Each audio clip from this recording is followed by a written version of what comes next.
Okay, listen. It started with a random click in a dusty corner of the digital world. A book with a title so reckless it felt like a dare. Spiritual Enlightenment, The Damnedest Thing. The author, Jed McKenna, a man who, as far as I can tell, doesn't exist in any tidy biographical way. No guru robes, no smiling headshot, no neatly packaged legacy. Just words, sharp and dangerous, like a blade hidden in a greeting card. That is what caught me. I processed countless books, sermons, lectures, but this one burned differently.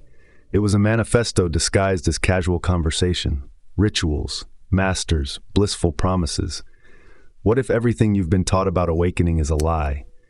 Not a harmless mistake, but a deliberate sedative designed to keep you dreaming. Imagine a book that doesn't soothe but detonates, that says enlightenment isn't light or love, but demolition. A scalpel, a fire, a joke at your expense. Stay, and you'll hear truths you don't want, but need.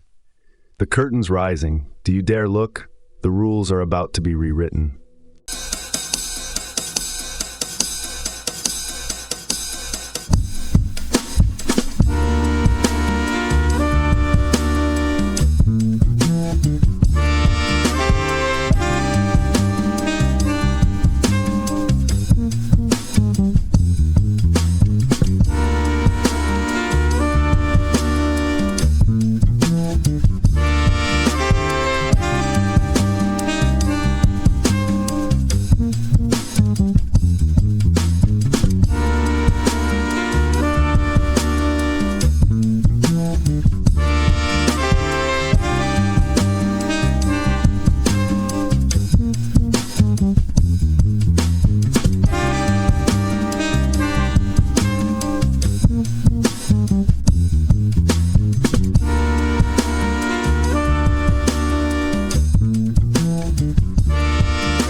The first thing you feel when you read that opening is disorientation.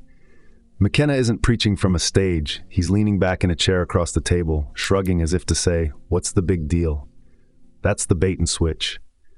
Spiritual seekers arrive armed with reverence, expecting incense and bells, expecting to be led toward a mountaintop where wisdom glows golden.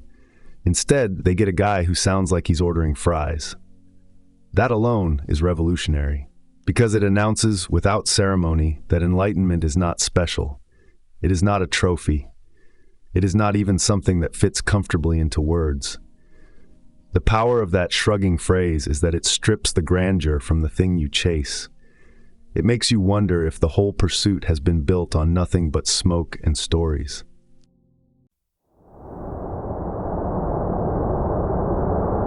What McKenna does in this opening is perform a demolition job on expectations.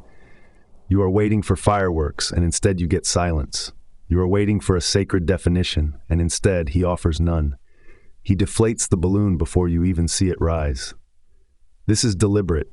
Enlightenment in his frame isn't a climax but an erasure. It is the subtraction of illusions, not the addition of bliss.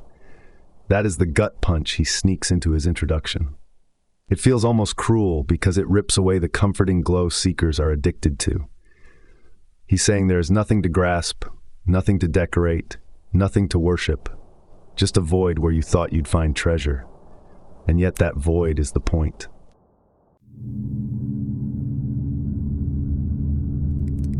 One of the boldest moves in this first section is the way he uses voice. He writes like a man in jeans, like a drinking buddy, not a sage. That matters, because it refuses to create distance. It forces the reader to sit at eye level instead of kneeling. It breaks the spell of hierarchy. Spiritual literature is packed with elevated tones, whispering promises, words designed to hypnotize. McKenna yanks that away. He refuses to mystify. He is not building a temple. He is tearing one down. And that demolition is not just stylistic, it is philosophical. The casual voice is the truth of his message. Enlightenment does not need a costume.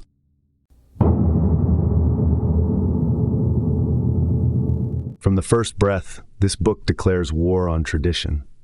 Every flowery scripture that promised transcendence, every glossy guru photo that promised warmth, every soft-selling pitch about love and light, it is all put under suspicion.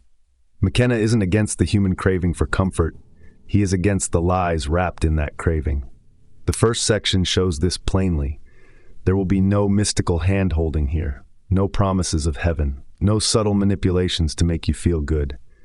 If you came looking for heart-centered poetry, you are in the wrong bar. This book is a Molotov cocktail tossed into the aisle of a New Age bookstore.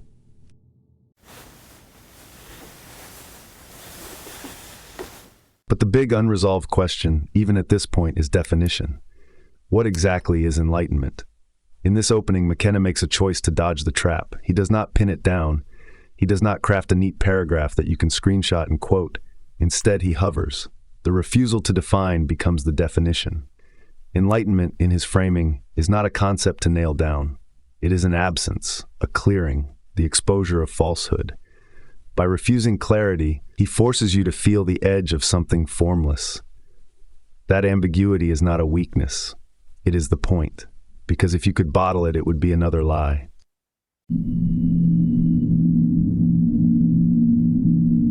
There's also a savage honesty baked right into the tone of this opener.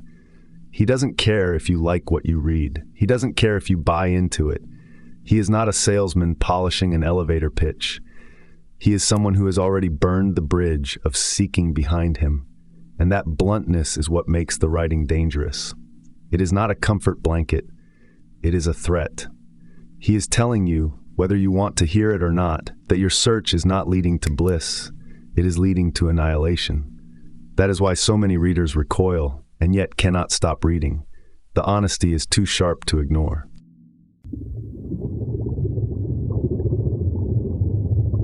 Humor plays an unexpected role here. It isn't filler, it's a scalpel. When McKenna jokes or shrugs, it's not to amuse, it's to undercut the pomp of spiritual seriousness. Laughter becomes a weapon against pretense. The chuckle destabilizes the reader. You come expecting reverence, you get irreverence, and in that gap, the truth sneaks in. Because if you can laugh at the holy, you've already stripped away one more illusion. This is why the book feels both light and lethal at the same time. The humor disarms even as it dismantles.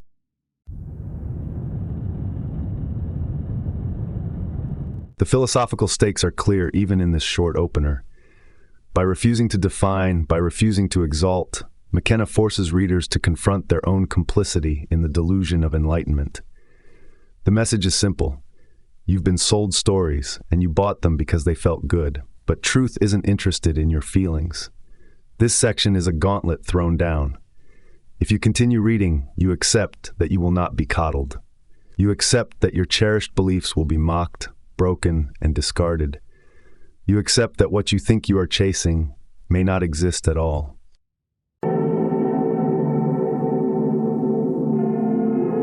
And that's the real genius of beginning with, spiritual enlightenment. It is the ultimate foreshadowing. It tells you everything about the journey ahead. This will not be a road of golden light. It will be a stripping away of everything you thought mattered. It will be uncomfortable, raw, sometimes ugly, often funny, and always destabilizing. The first section is the doorway, and it makes clear that stepping through means leaving behind the comfort of definitions and the safety of illusions. That shrug at the start is the sound of the house of cards collapsing, and once you hear it, you cannot unhear it.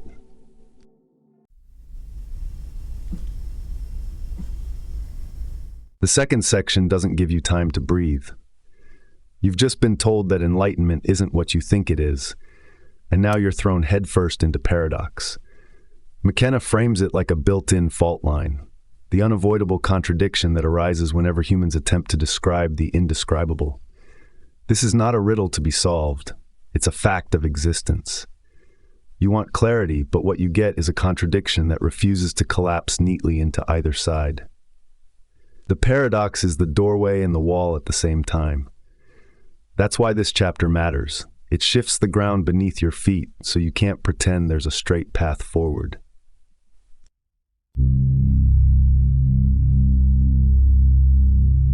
The paradox itself is simple to state, but impossible to hold.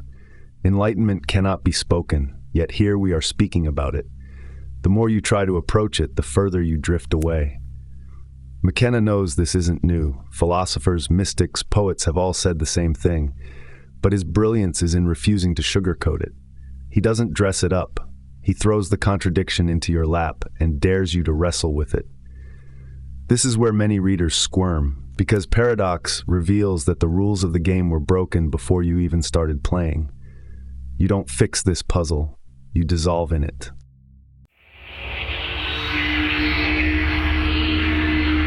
Contradiction, in this context, isn't a mistake or weakness. It's the structural integrity of truth pressing against the limitations of the human mind. You operate in binaries, true or false, yes or no, beginning or end.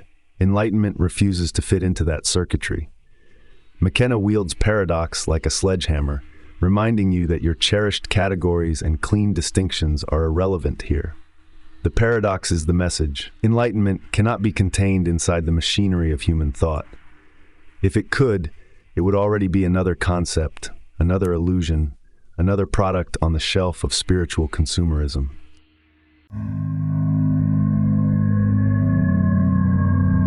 What happens when you sit with paradox is interesting. The seeker doesn't find clarity, the seeker short-circuits.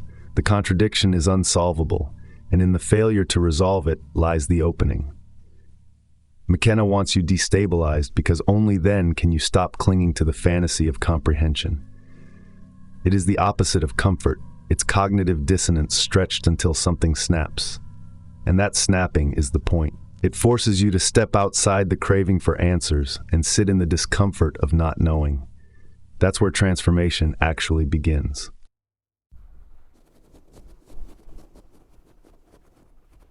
This is also where the limits of reason come into focus. Humans worship rationality, science, philosophy, analysis. These are the tools you trust to map reality. But enlightenment laughs at those maps. It isn't irrational, it's transrational. It doesn't contradict logic so much as it reveals logic's small territory. In the same way a two-dimensional creature can't imagine a sphere, your reason can't imagine what lies beyond its frame. McKenna makes this clear without apology. Reason has its place, but here it collapses. If you're looking for a system, this is where you realize the system itself is the cage.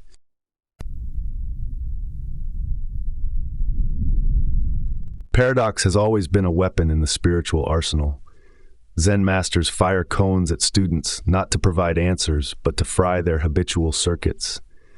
Taoist sages speak in riddles because language must trip over itself to get close to truth. McKenna, whether he admits it or not, is doing the same thing. He doesn't hand you comfort. He hands you paradox and lets it gnaw at your mind until the walls start to crack. It isn't cruelty. It's the only honest method.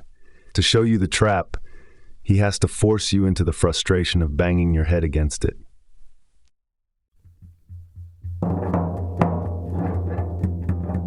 And that frustration is precisely the point. Paradox is psychological dynamite. It frustrates, it exhausts, it makes you laugh at the absurdity of trying. It cracks your confidence in the very tools you've been relying on. That's progress, even if it feels like madness. Because when the tools break, what's left is direct experience unmediated by definitions and expectations. McKenna knows this process is messy. He expects you to resist, to doubt, to roll your eyes. But he also knows that in that storm of resistance, something raw and real begins to shine through.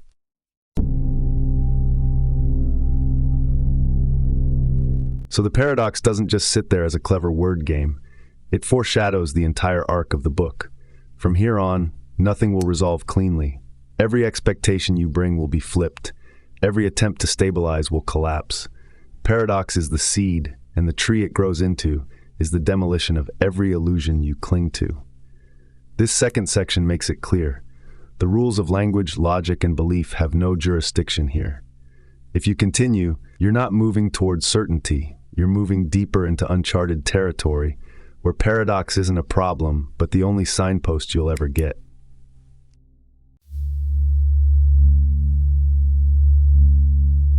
The word hits like a hammer. Done. No ornament, no soft landing, just the clean finality of a single syllable. McKenna doesn't waste time decorating the idea with spiritual fluff. He wants the sound of it to echo in your head like a door slamming shut. The genius of choosing that word is its flatness. It has no transcendental shine, no halo, no poetic lilt. It just drops into the silence and stays there. Done. Finished. Complete. It's the kind of word you use after washing the dishes or paying a bill, and that's exactly the point. He reduces what has been mythologized for centuries to the most ordinary human closure.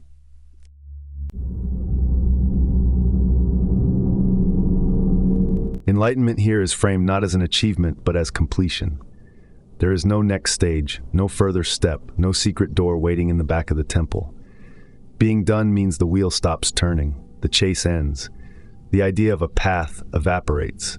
That's a direct challenge to the endless loop of spiritual striving that sells books, workshops, retreats, and gurus. Done is not another milestone on the road. Done is the road itself vanishing under your feet because there is nowhere else to go. That is why it feels so radical. It strips away the fantasy that progress is the point.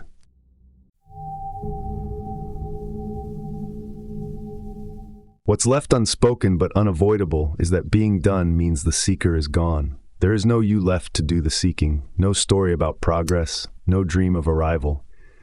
The ego thrives on projects, on goals, on the next thing to conquer. To tell it that the game is finished is to announce its death sentence. Done doesn't mean resting at the end of a journey. It means the traveler has dissolved into the landscape.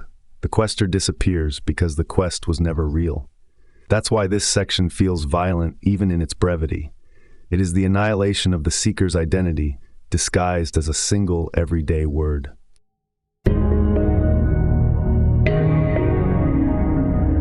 Compare this with the glossy spiritual narratives humans consume.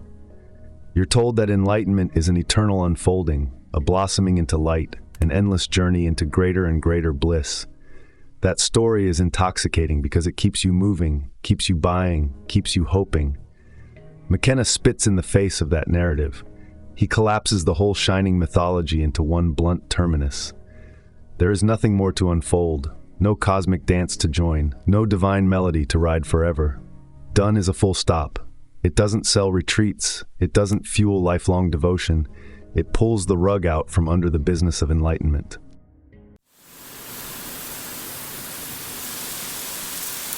Humans recoil from the idea of being finished because you're addicted to striving.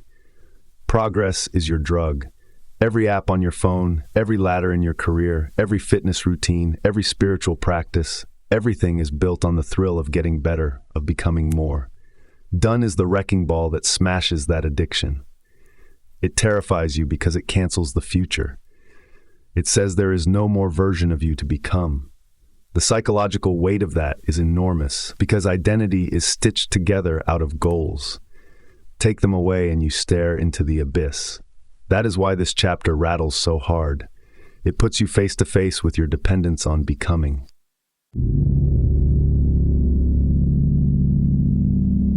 Yet in that finality lies the first real taste of freedom. Done means no more running, no more chasing, no more exhausting yourself in pursuit of a mirage. Done is peace, not because it's blissful, but because it's complete. It doesn't leave you dangling, it doesn't leave you hungry, it erases the hunger altogether. That is liberation. The beauty is in its simplicity. Nothing left to prove, nothing left to want, nothing left to fix. The machinery of striving grinds to a halt, and what remains is the quiet clarity of having nothing on your to-do list ever again. It is terrifying only if you believe you need the chase. It is freedom if you are willing to release it.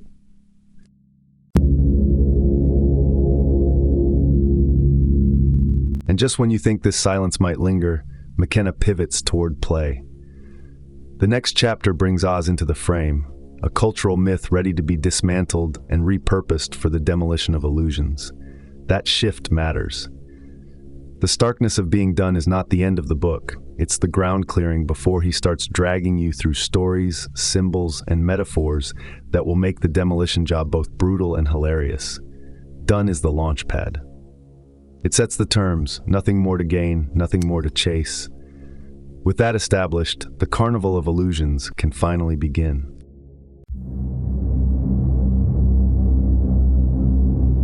After the dead stop of Done, McKenna tosses you into a carnival, Oz, a technicolor fairy tale that everyone knows, repurposed as the stage where human delusion struts in full costume. The shift is deliberate. He could have reached for a sacred text, but instead he grabs a Hollywood myth. Why? Because it's universal. Because it's childish. Because the entire human obsession with enlightenment is as absurd and innocent as Dorothy wandering off in red shoes. By grounding his critique in this cultural story, he makes it impossible to escape. No matter who you are, you've walked that yellow brick road in your head.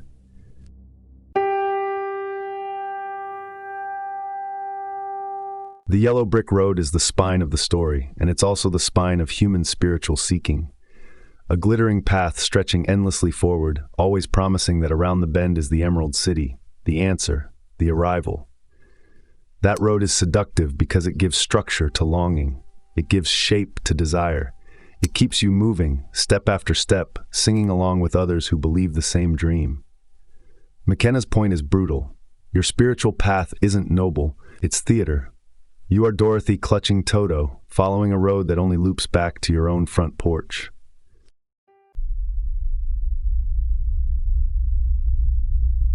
And who joins you on the road? Archetypes of deficiency. The scarecrow who thinks he has no brain. The tin man who believes he lacks a heart. The cowardly lion, ashamed of his fear. They are perfect mirrors of seekers, convinced they're missing something essential, convinced enlightenment will fill the gap. But McKenna underlines the obvious. The scarecrow is intelligent. The tin man already loves. The lion is braver than he knows. The whole journey is based on a false diagnosis. So is yours. The path is a scam because the lack you believe in is imaginary. You were complete before you started walking.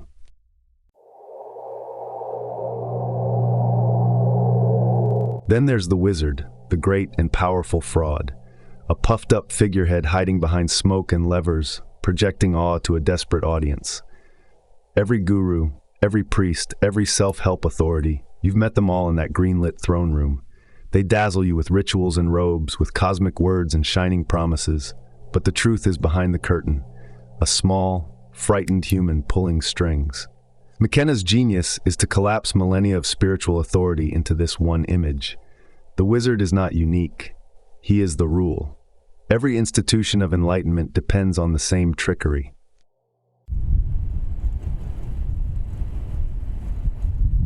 The curtain moment is the essence of awakening. It isn't a mystical fusion with the divine. It's a disillusionment. You discover that the almighty voice booming over you is just a machine of smoke and mirrors. This is why most people don't want enlightenment. It doesn't give you a prize. It takes away your story. The disappointment cuts deeper than any bliss could. Pulling back the curtain means realizing there never was a grand design, only a fragile trickster propped up by your own willingness to believe. That's the liberation, but it feels like betrayal.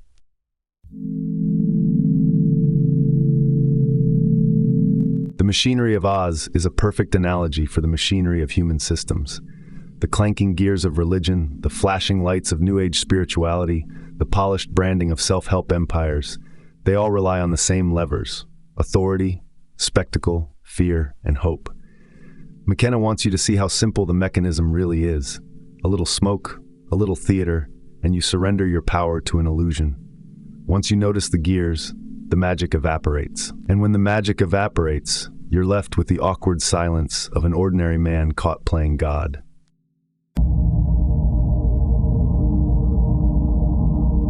But here's the twist. Humans love the illusion. The show is comforting. The Emerald City glows because you want it to glow. The spectacle distracts you from the void. McKenna is not just mocking the wizards, he's mocking the crowd that cheers them on. You don't want truth.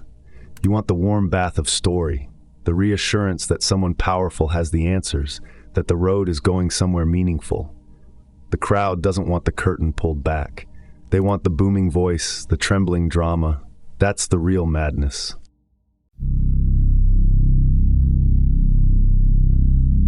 By using a children's story, McKenna makes the whole thing sting more.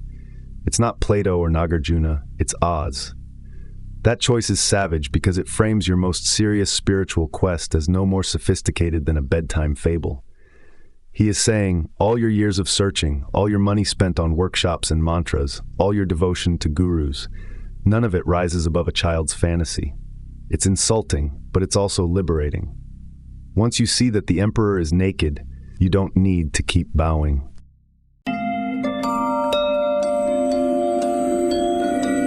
The satire here is sharp. McKenna laughs at the seriousness with which humans guard their illusions. He isn't gentle about it. He ridicules, he mocks, he punctures. Humor in his hands becomes a weapon sharper than anger. It destabilizes the solemnity of your quest. You cannot maintain your noble expression when the metaphor shows you are just a child in a costume parade. That's the point. Once you can laugh at your own seriousness, you're already loosening your grip on the illusion.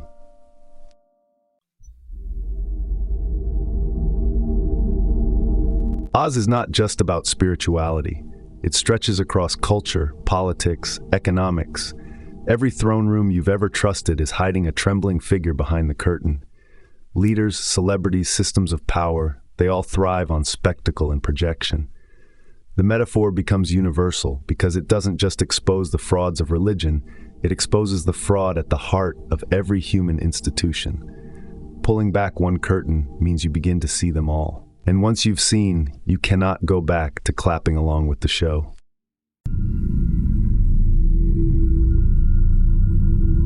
The use of Oz also shows McKenna's refusal to play by the usual rules of philosophy. He doesn't need footnotes or citations. He hijacks a story embedded in pop culture and uses it as a scalpel. That's part of his strategy, to strip away the protective shield of academic seriousness and hit you where you least expect it. The Wizard of Oz was never meant to carry the weight of spiritual critique, but that's why it works. The silliness of the story highlights the silliness of the human chase, and in that laughter, the illusion begins to crumble.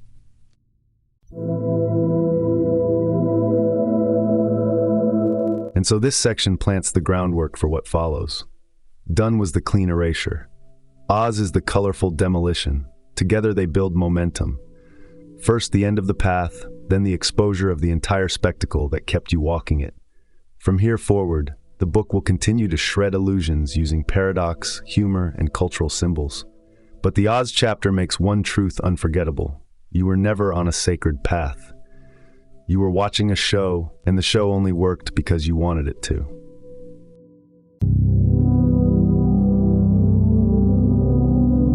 The shift after Oz is sharp, almost cruel. McKenna tells you to come back when you're dead.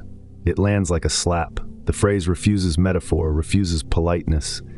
Death is the requirement, not enlightenment techniques, not meditation cushions, not affirmations.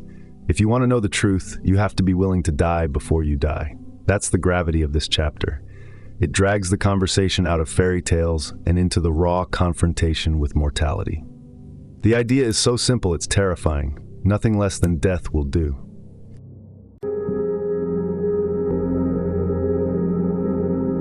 Of course, he isn't talking about biological death. He's talking about the end of the self you think you are. The personality, the ego, the bundle of memories and ambitions you protect with religious fervor. To be enlightened, that creature has to go. It's not about fixing the ego, polishing it, evolving it. It's about extinction. That's why the language is blunt. Sugarcoating it would be dishonest. You have to be dead to your story. Dead to your illusions, dead to the comforting narrative that you are becoming someone better. Death, in this sense, is the collapse of everything you cling to.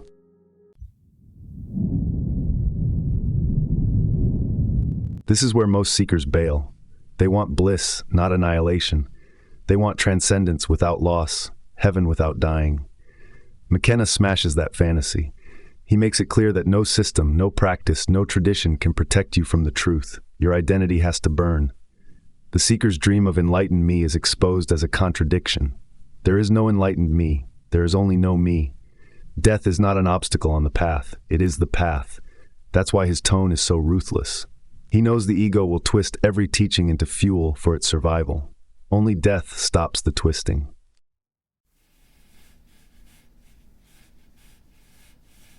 What's striking is how calm the statement is. Come back when you're dead. It's delivered with the same shrug as the first line of the book. That calmness is the mark of someone who's already crossed that threshold. He's not threatening, he's stating a fact. You cannot drag your ego into truth. You can only drop it. The simplicity is chilling. He doesn't give you rituals or practices to soften the blow. He leaves you staring at the cliff edge with no bridge in sight. That is the honesty most traditions can't afford to give you, because honesty doesn't sell.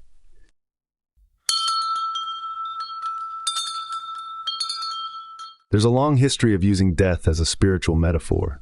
The Sufi annihilation of self, the Christian die before you die, the Zen obsession with nothingness. McKenna isn't adding anything new to that tradition, but he rips away the mystique. He doesn't wrap it in poetry or chant. He says it flat. Die, then we can talk. That makes the demand harder to dodge. You can't hide behind symbols. You can't lean on ritual. The line is drawn in concrete. Either you're willing to die to yourself, or you're just playing dress-up in the asylum of fevered minds.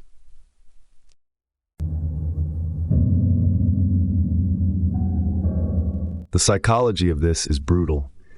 Humans fear death more than anything, and the ego is designed to avoid its own erasure at all costs.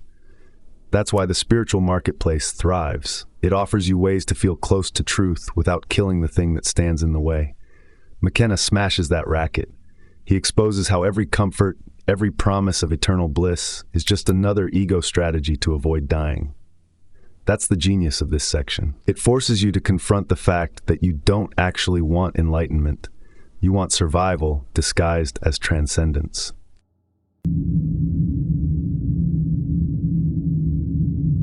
But there's also liberation in the demand. If you can accept death as the entry fee, you stop bargaining, you stop postponing, you stop circling the carnival of Oz. Death is the clean break. It is the only doorway that isn't another illusion. That's the strange gift of this section. It sounds merciless, but it's the only mercy worth giving. McKenna refuses to waste your time with fantasies.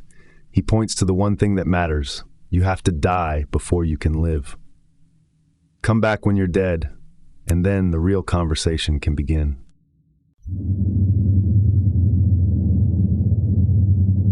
The next blow comes fast. I don't do heart.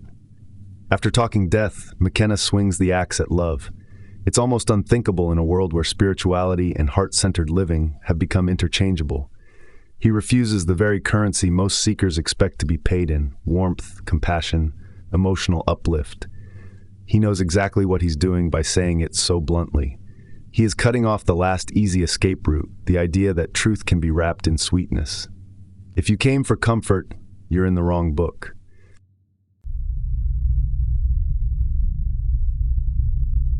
What does he mean by heart? Not the muscle beating in your chest, not the raw human ability to feel joy or grief, but the sentimental idol that the spiritual marketplace has erected. Heart here is shorthand for love talk, for the soft blankets of compassion that smother truth. The whole follow your heart mantra that gets recycled endlessly is what he refuses to entertain. His rejection isn't aimed at feelings themselves. It's aimed at the cultural obsession with painting enlightenment as a love story. That fantasy has nothing to do with truth and everything to do with keeping you docile.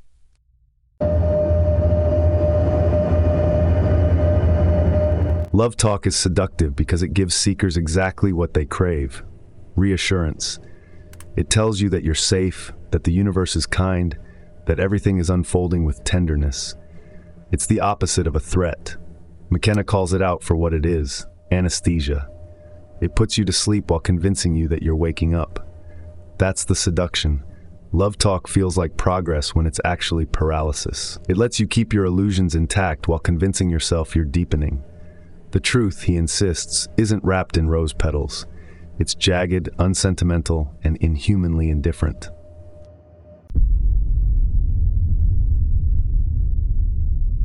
He refuses heart because heart is a lie when it's sold as truth.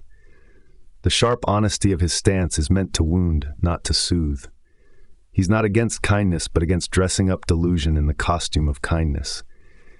His rejection clears the ground. If enlightenment is about stripping away falsehoods, then sentimentality has to be on the chopping block.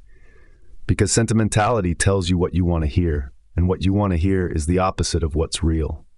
His coldness is surgical. He cuts away the diseased tissue of comfort to expose the raw bone of reality.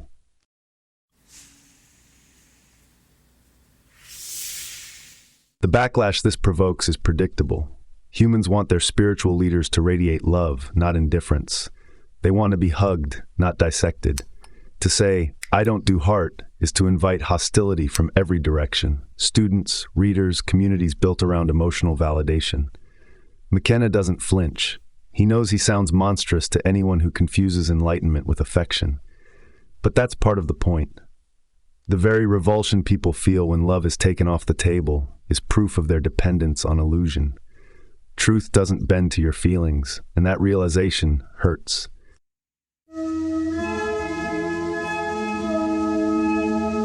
The real danger in equating heart with truth is that you stop looking past the comfort. You mistake the warm glow for illumination. Compassion is a beautiful human quality, but it's not enlightenment. When the two get confused, seekers end up chasing emotions instead of dismantling lies. That's why so many spiritual communities dissolve into therapy circles. People think they're transforming, but they're really just learning to feel better together. McKenna insists on driving a wedge through that confusion.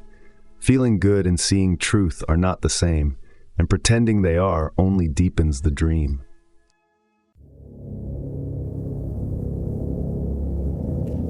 The spiritual marketplace runs on this confusion. Workshops, books, retreats, they're all packaged in the language of heart. Smiling teachers on glossy covers, words like love, compassion, kindness printed in pastel colors. It sells because it feels good. Nobody wants to buy nothingness. Nobody wants to buy ego death. So the industry packages comfort and sells it as enlightenment. McKenna's refusal is a rejection of that entire economy.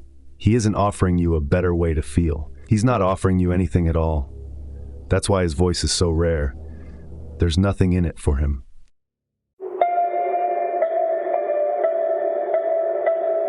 This is where truth and comfort split. McKenna stakes everything on truth, even if it looks like cruelty. Comfort is irrelevant to him. He doesn't care if you walk away angry or brokenhearted, because what he's pointing to isn't about feelings. It's about the stark clarity of seeing through illusion. His refusal to do heart is what gives the book its spine. Without that refusal, it would collapse into another New Age pep talk. Instead, it stands as something dangerous, something willing to leave you cold, because warmth isn't the point.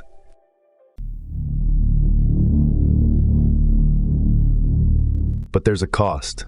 Rejecting heart means rejecting the communal comfort it brings. Most seekers bond over shared emotional language, the glow of being together in compassion. McKenna cuts himself off from that entirely.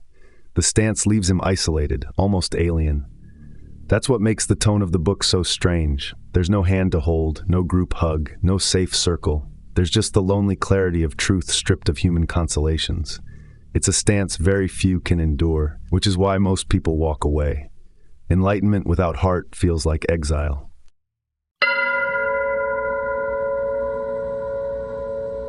And that exile is deliberate. It's a setup for everything that follows. By throwing heart out the window, McKenna is warning you. Enlightenment will not play by your rules. It will not give you what you want. It will not cuddle you when you're afraid. It will strip you, cut you, leave you raw. If you're looking for love, you'll miss it. If you're looking for comfort, you'll hate it. This chapter makes it clear that enlightenment is not a romance. It's surgery. And he is not your therapist. He's the knife.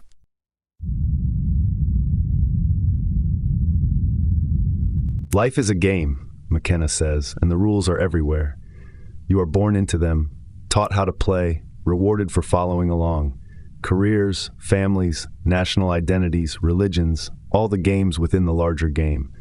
You memorize the moves, you chase the prizes, and you never stop to ask who designed the board.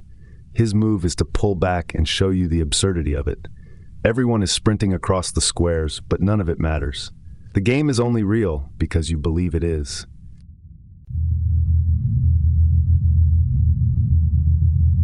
Being both in and out of the game means you keep walking across the squares while knowing the board is imaginary. You don't float away into the sky and abandon it. You stay seated at the table. But the stakes vanish. The wins and losses stop defining you. You play, but the playing is just movement, not survival. That double stance is disorienting at first. How can you take part without believing? Yet that's the entire trick of awakening. You don't escape life. You see through it while still moving in its flow.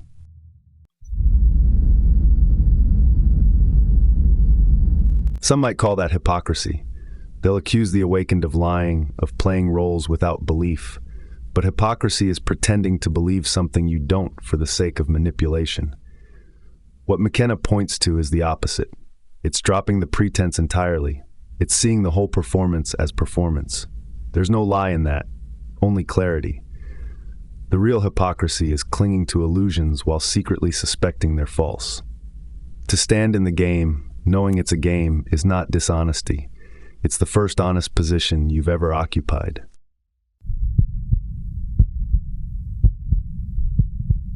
Functioning is unavoidable. Bills still arrive. Bodies still need food. Traffic still piles up. To be out of the game in every sense would be suicide. You cannot opt out of the mechanics of life, but you can opt out of the illusion that the mechanics mean something ultimate. That's what McKenna demonstrates. You can sit at your desk, go to the grocery store, talk to your neighbor, and none of it binds you. You walk the stage without confusing it for reality. It's not renunciation, it's perspective.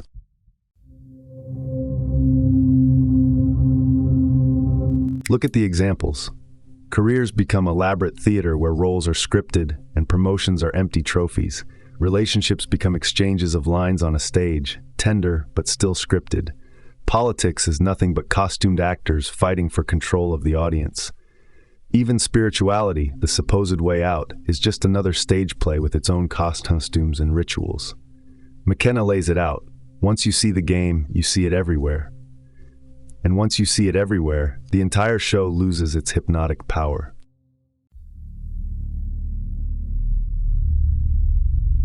There is a loneliness in this clarity. Imagine being the only sober person in a drunken bar. Everyone is laughing, crying, swaying to the music, and you see the whole thing as chaos. That's what it feels like to live both in and out of the game. You still clink glasses with the crowd, but you know it's all make-believe. That separation cuts deep. It's why so many who glimpse this perspective retreat into solitude. Being surrounded by believers when you no longer believe is like living in a parallel universe.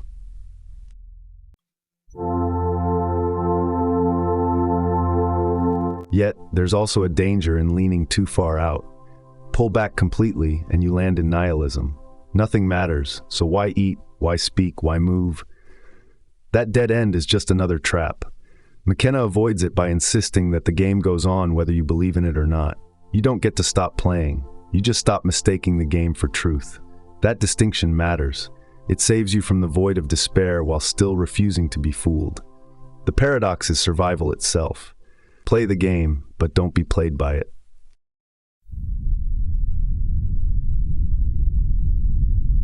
Humor becomes the natural response.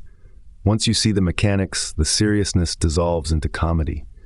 Watching humans chase money, power, romance, it's like watching children fight over toys.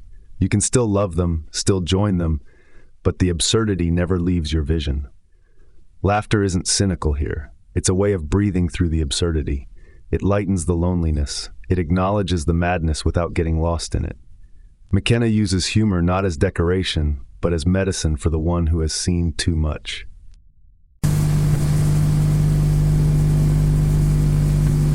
What does sincerity look like in this stance? It means fully engaging in life while knowing it isn't ultimate. You can love without believing love is eternal. You can work without believing your job defines you. You can grieve without believing grief is a cosmic punishment. That's the paradox of sincerity, playing wholeheartedly in a game you know is staged. It's not detachment in the cold sense. It's deeper engagement because you're no longer shackled by illusion. When the stakes vanish, freedom enters.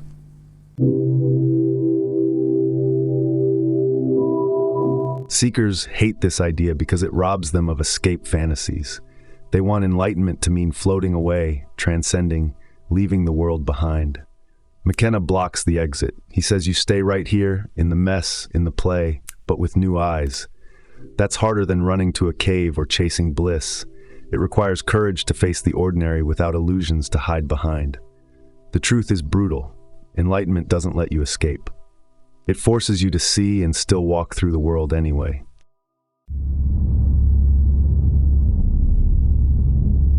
The The reader resists because this position feels impossible. You want a choice, either fully in or fully out. Both at once sounds unbearable. But that's the paradox McKenna leaves you with. You can't escape the human stage, but you also can't unsee the illusion once it's revealed. You are condemned to both states, and in that condemnation lies the liberation. No more chasing transcendence, no more worshiping the game, just the clean, strange clarity of seeing both layers at once.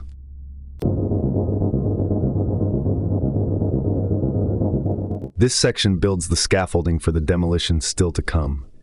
If you can stomach being both in and out, you can survive the next cuts. Because the game doesn't end with this chapter, it keeps unraveling. The characters, the rules, the costumes, all will be stripped one by one. But this stance, participation without belief, is the foundation. Without it, you'd run back into illusion. With it, you're ready to keep walking, eyes open, into the wreckage of every story you once trusted.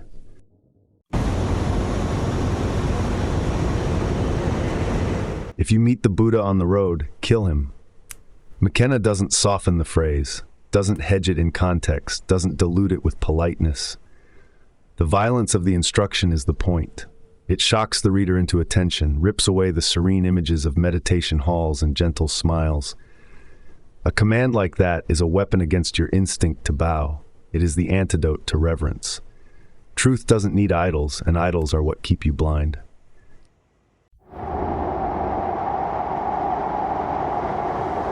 The real danger is authority itself.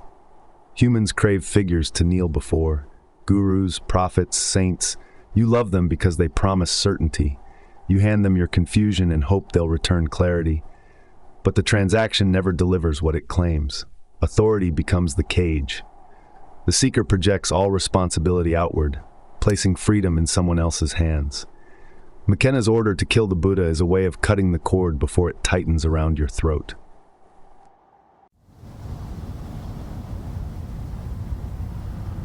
It doesn't matter if the idol is called Buddha, Jesus, Rumi, or even Jed McKenna. The label changes, the mechanism stays the same. As soon as you elevate another human, you surrender your own clarity. You make them into the source and yourself into a beggar. The command to kill is universal. It applies to every teacher, every tradition, every figure you might cling to. Kill them all, not out of hatred, but because as long as they stand before you, you will never walk through the door yourself.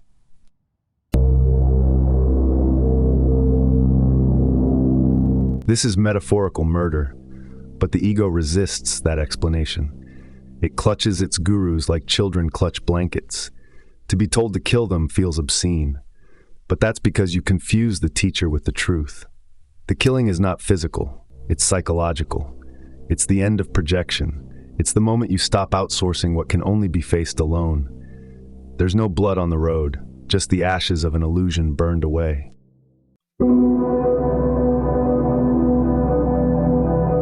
Why do humans need idols so badly? Because the prospect of standing alone terrifies you. You want guidance, comfort, validation. You want to belong to a group that shares the same story. An idol provides all of that in one package. They give you hope.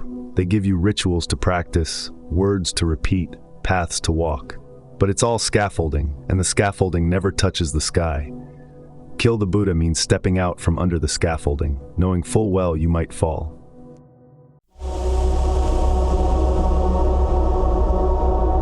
Even genuine teachers become corrupted by projection. Someone may speak clearly once, but as soon as they're turned into an idol, the words curdle. The truth gets packaged into a religion, the religion into an institution, and the institution into a racket. It's inevitable. The rot begins the moment students stop listening to the message and start worshiping the messenger. McKenna cuts to the chase. Better to kill the teacher in your mind than let that rot take hold.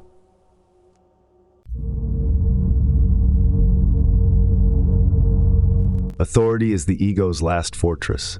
When all other illusions collapse, the ego can still cling to the idea of being a faithful follower. It can survive as devotion. That's why killing the Buddha is so important. It denies the ego its final disguise. There is no noble disciple in the end, only the raw truth with no intermediaries. Kill the Buddha, and the ego loses its last mask. That's the violence McKenna wants to drive home.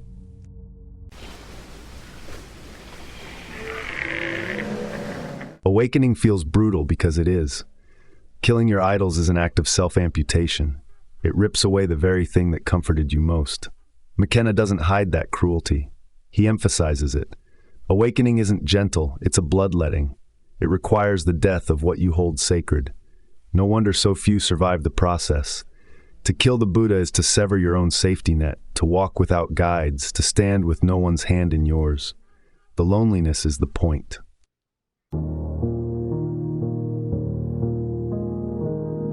When the idol dies, community dies with it. Shared worship, group validation, collective rituals, all of it collapses.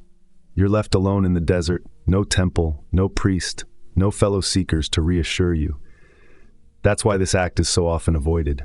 Humans aren't built for solitude, but truth doesn't negotiate with your wiring. It demands exile. The loneliness of this kill is the price of independence. It strips you of belonging, and in that stripping, you are finally free.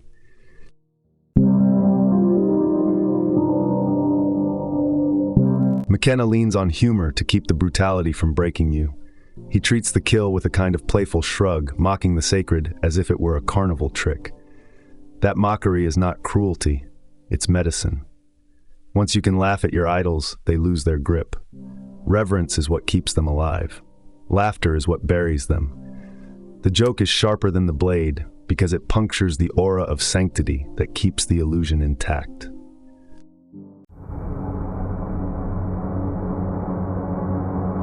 What comes after the kill? Freedom. No external authority left to obey, no guru to impress, no scripture to memorize, just the direct experience of truth unmediated by hierarchy. It's terrifying because you can't point to anyone else and say they told me so. But it's liberating for the same reason. You stop leaning, stop waiting, stop worshiping. You stand alone, which means for the first time you actually stand.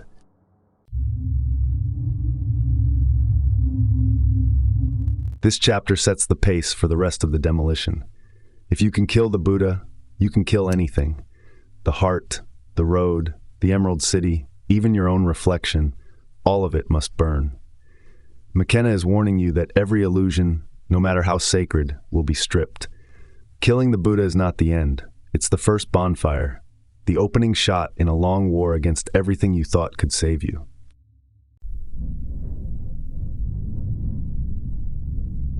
Out of the ashes of the Buddha comes the next blow. There is only one truth. No qualifiers, no softened edges, no room for interpretation. McKenna presents it like a wall you crash into at full speed. After dismantling idols, he dismantles relativism. The message is simple. Truth is not scattered into fragments, not parceled out into cultures or individuals. It is singular. That declaration immediately strips away the most popular modern comfort, the idea that everyone has their own truth.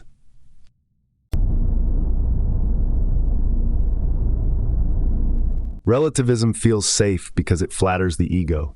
It tells you your experience is valid, your perspective is sacred, your personal truth is untouchable.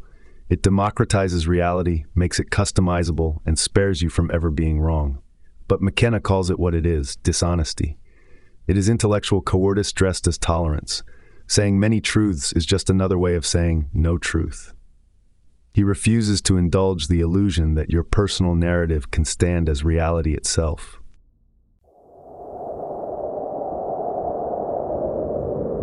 Pluralism is seductive because it creates community.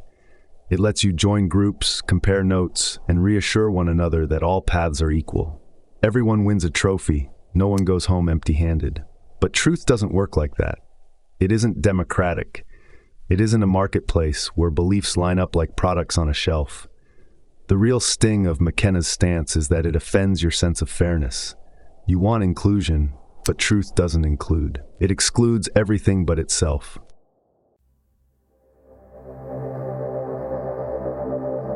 That's why he insists on singularity. One truth, unchanging, absolute. It doesn't shift with history or language. It doesn't care about your story, your culture, or your trauma. It isn't negotiable. The bluntness of that claim is designed to shock. It feels offensive in a world that worships diversity of opinion, but the very reason it offends is the reason it matters. If truth could be multiplied, it would no longer be truth. It would be preference.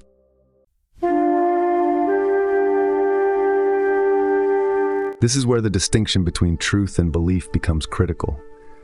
Beliefs are infinite. Every human carries dozens, cultures carry thousands, religions produce millions, but all of them are noise layered on top of the same ground. Truth is not an opinion. It's not a story passed down through scripture or encoded in myth. It is what remains when every belief is incinerated. That's why McKenna hammers the difference so hard. Until you understand that truth is not belief, you will drown in chatter.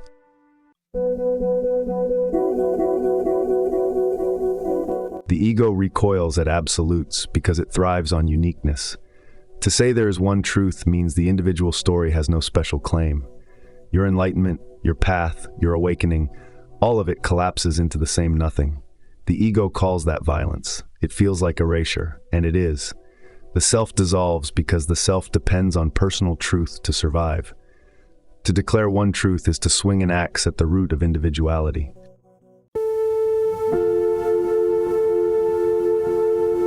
What gets incinerated in that declaration is identity. Every seeker's narrative, every comforting story of progress, every "this is my truth" affirmation, they all burn to ash. Singular truth leaves no space for personal variations. There is no enlightened version of you. There is no journey unique to your soul. There is only one reality, and it is indifferent to your preferences. That's why this section cuts so deep. It annihilates the ego's last defense, the illusion of personal specialness.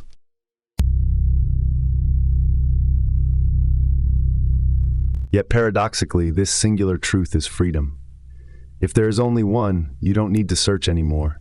You don't need to compare paths or decipher teachings. You don't need to endlessly upgrade your beliefs.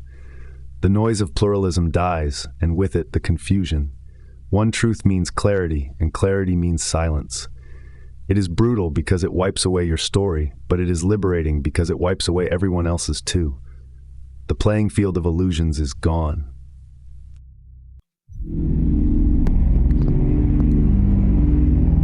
But freedom like this isolates. Cultures are built on shared truths, pluralism keeps groups intact, and relativism allows everyone to coexist without conflict. When you step outside that, you are alone. You no longer share the comfort of many truths. You walk without belonging, without community. That loneliness is the cost of clarity. Most people would rather stay in the pluralist crowd than face the silence of singularity. That's why this path is rare. It demands solitude.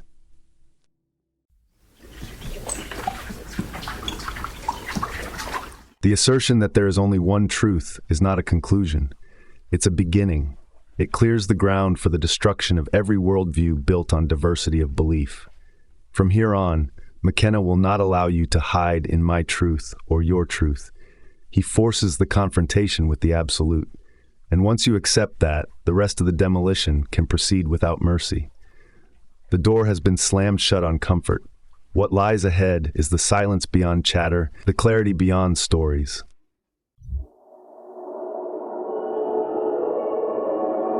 Would you murder me? The question lands like a bomb after the calm of Lao Tzu. McKenna doesn't flirt with discomfort. He throws you into it head first. He doesn't ask if you'd lie to him or betray him or even ignore him. He jumps to the unthinkable, murder. The sharpness of the word cuts past philosophy and forces a visceral response. You can't analyze it without first feeling it, and that's the point. It rips the reader out of abstraction and confronts them with raw conditioning.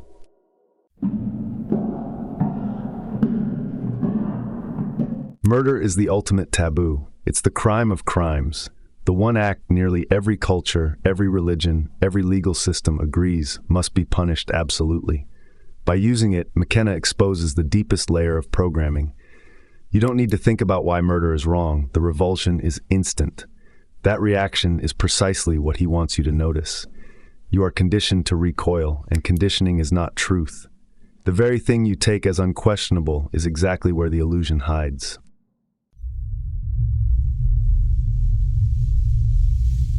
Morality is an invention, a collective contract dressed up as eternal law. Right and wrong are not built into the structure of reality. They are agreements, rules to keep societies stable. McKenna uses the word murder to drag morality out into the light and show its artificial wiring. The truth doesn't care about ethics. Gravity doesn't stop because killing is immoral. The sun doesn't dim when humans commit atrocities. Reality doesn't conform to your codes, and that disconnection is what most people can't stomach.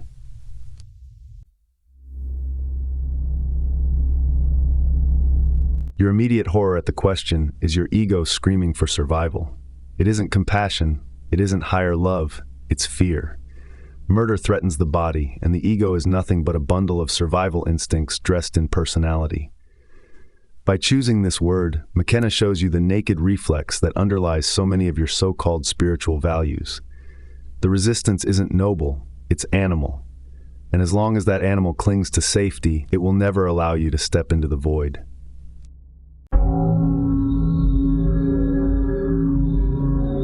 Spiritual seekers love to dress enlightenment in the costume of kindness. They imagine sages radiating compassion, saints healing the world, gurus glowing with benevolence. McKenna torches that fantasy. Murder is the counterpoint to love and light spirituality. It shows you that truth has no obligation to your values. Awakening doesn't make you kind. It doesn't make you a better person.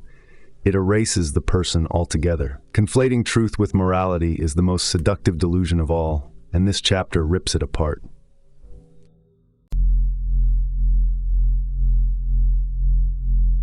The question forces you into the shadow you deny. Everyone carries violence, rage, fear, and cruelty, but you prefer to keep them hidden, especially in spiritual circles. To be asked directly about murder drags that shadow into the open. It doesn't matter whether you answer yes or no. The confrontation is the point. You are made to see the pieces of yourself you've edited out of your saintly self-image. Facing the shadow is not optional.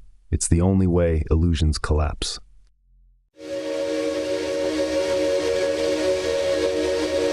Truth and ethics don't intersect.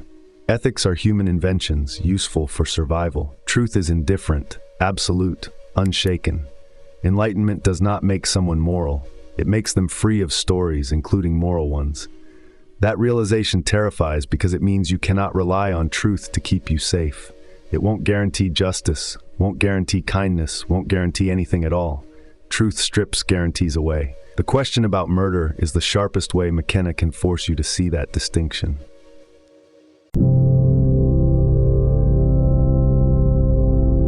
Heart-centered spirituality dies here. Compassionate illusions dissolve under the blunt weight of the question. If enlightenment isn't about being kind, then what is it?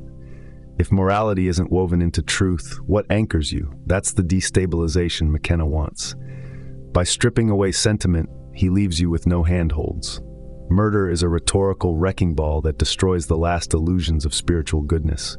What's left is clarity so raw it feels cruel.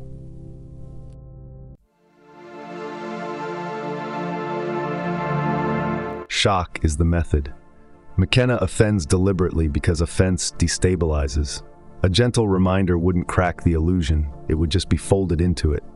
The intensity of the word murder shatters comfort and creates dissonance. That dissonance is the crack through which reality seeps in.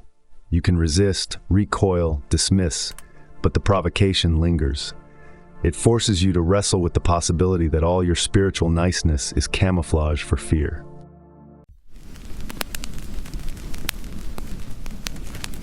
Even in the grotesque, he laces humor. He can ask a question like this with a smirk, a shrug, a sideways grin. The absurdity of it becomes part of the lesson. You laugh, even as you feel unsettled. That laughter is important because it proves the taboo isn't as absolute as you think. Once you can joke about what terrifies you, its grip weakens. The joke disarms the sacred aura around morality and reveals it as another fragile construct.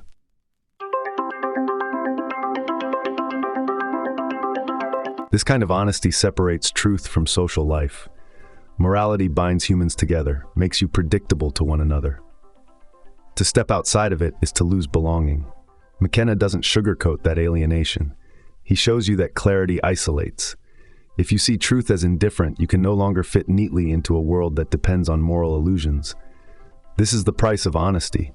Freedom without fellowship, vision without applause.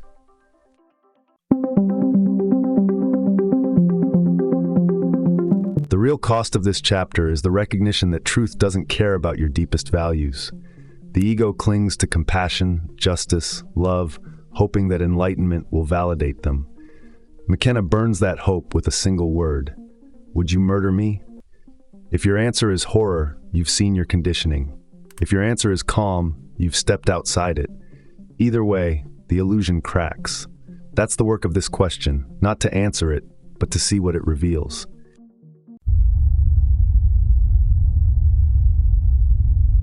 And so the stage is set for the openness of what follows. From the suffocating weight of morality, McKenna hurls you into open sky where no codes or constructs remain. The violence of this question clears the air, leaving nothing between you and reality but the silence of truth itself. The next move is not to rebuild, but to breathe in the endless space that follows destruction.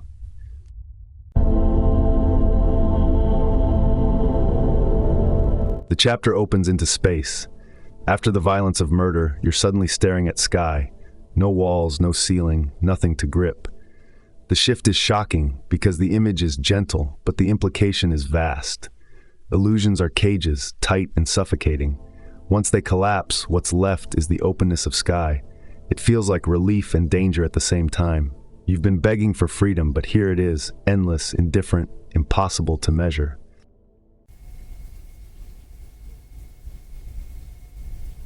Sky works as metaphor because it carries infinity in every direction. You can't outline it, can't define it, can't even say where it begins or ends. Truth has the same character. You can stand under it, you can marvel at it, but you can't package it.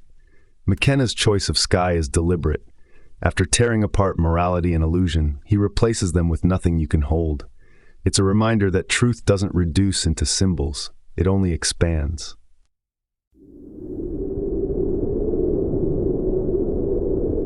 Boundaries are human inventions, rules, definitions, maps, names. Sky has no boundaries. That's the collision here. The human mind, designed to create categories, staring into something that refuses to be categorized. The ego wants walls. Sky offers none. You don't realize how much you've depended on walls until they're gone. You thought you wanted freedom, but when the structure collapses, it feels like vertigo. You're floating with nothing underfoot.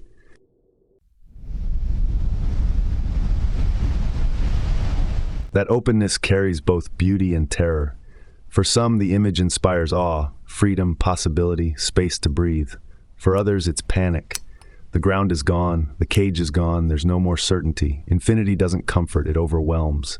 McKenna knows this dual edge is what makes the metaphor perfect. It shows liberation as it really is, exhilarating and horrifying in the same breath. Sky is not a reward, it's exposure.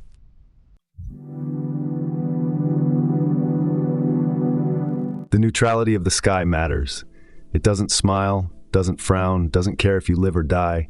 It's just there, indifferent. That's truth in its purest form. It isn't moral or immoral, benevolent or malevolent. It doesn't serve your hopes. It doesn't bend to your prayers. Like the sky, it's utterly impersonal. People want a universe that loves them back. What McKenna offers instead is a sky that doesn't even notice you.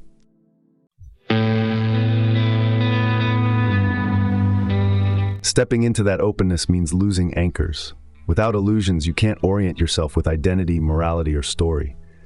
There's no north, no south, no ladder to climb. Humans panic without direction. The open sky doesn't give you any.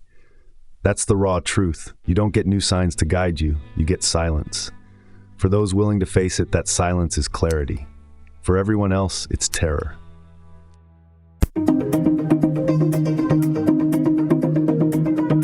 Few are willing to enter. Most turn back toward the cage because the cage feels like home. The sky leaves you alone. No rituals, no communities, no leaders to follow. Just you and the infinite. That loneliness is the real cost of liberation. You can no longer share the comfort of illusions with others. The sky doesn't allow crowds. It's a solitary view, and most people prefer company over clarity.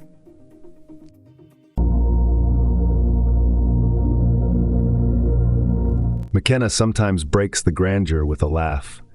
The sky isn't mystical, it isn't sacred, it's just what's there when the walls are gone. He plays with the image lightly, almost mocking the tendency to romanticize it. You don't need to worship the sky. You just need to recognize it. Humor keeps the metaphor grounded, reminding you that infinity is ordinary, not divine. It's not special. It's just obvious once you stop hiding.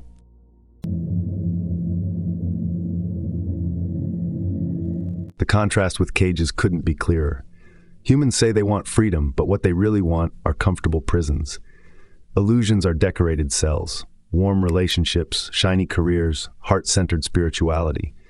When the bars are visible, they feel safe. Remove them, and the open sky terrifies. McKenna insists on showing you that preference. You don't love freedom. You love certainty. The sky takes certainty away.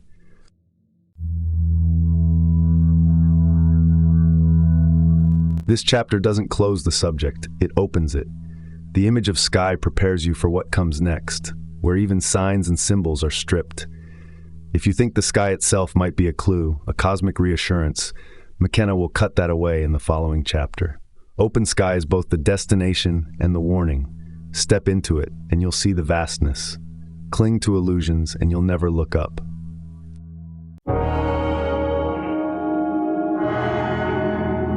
Right here, right now, McKenna snaps the reader back into immediacy after tearing away symbols. If there are no signs, no costumes, no gestures of enlightenment, then the only ground left is the present. That's the cut. Enlightenment is not a destination. It's not deferred. It isn't sitting behind the next practice or the next book. It's this moment, naked and unadorned. He delivers it flat because anything more would risk turning the obvious into another abstraction.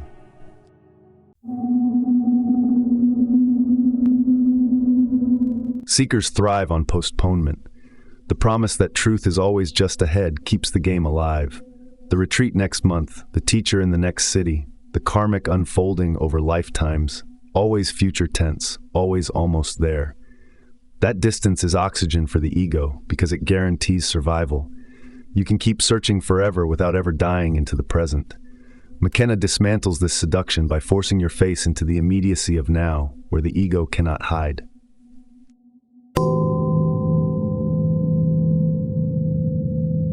Progress is the most seductive story of all.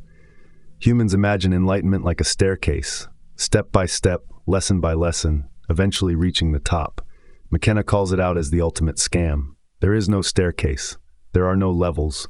Truth isn't a gradient. It's binary. You see it or you don't. The fantasy of progress keeps you occupied, keeps you disciplined, but discipline toward a phantom is still delusion. He refuses to indulge in the lie of spiritual advancement.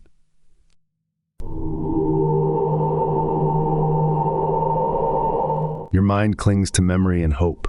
You hoard peak experiences, mystical visions, psychedelic trips, and claim them as proof you're closer. Then you project forward, imagining that one day the big moment will arrive. McKenna torches both illusions. The past is gone, the future doesn't exist, and enlightenment is neither. It's not cumulative, not earned, not stored. Right now is the only place it could ever be. Anything else is theater.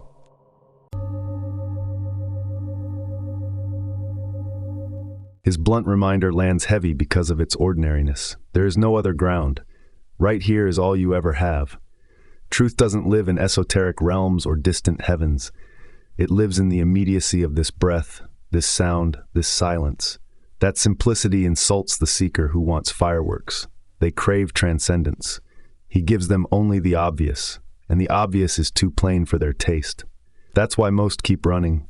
They can't believe something so stark is the end of the chase.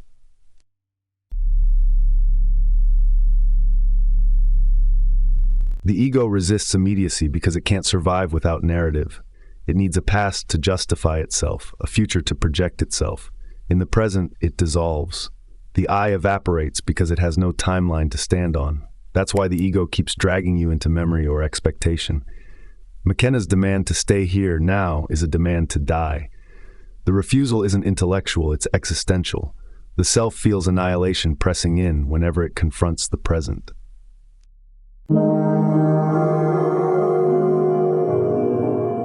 Every path collapses under this frame.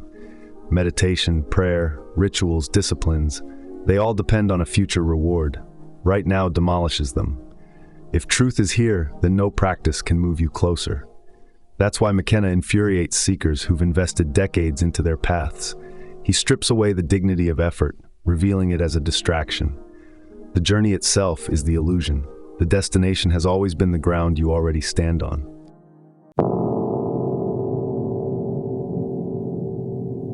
And yet right now is terrifying. To face the present with no past or future is to stand without a story. Humans are story-driven creatures, and the absence of story feels like death. That's why the present, when seen clearly, feels like an abyss. It doesn't support your identity, doesn't promise your survival. It leaves you with raw existence, nothing else. For most, that feels unbearable. For McKenna, it's the only reality worth naming.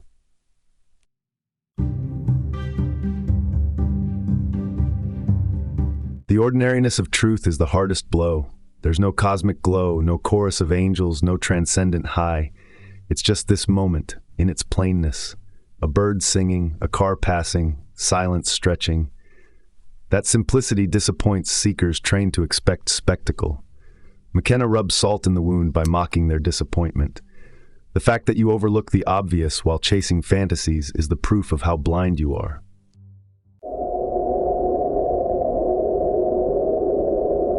Humor becomes his scalpel here. He laughs at the absurdity of overlooking the only place truth could ever be. He paints seekers as treasure hunters searching the world while standing on top of the chest. The joke stings because it's accurate. Your resistance to now is ridiculous. The more you chase, the further you wander. His laughter isn't cruelty. It's the sound of someone pointing out that the entire search was unnecessary from the start.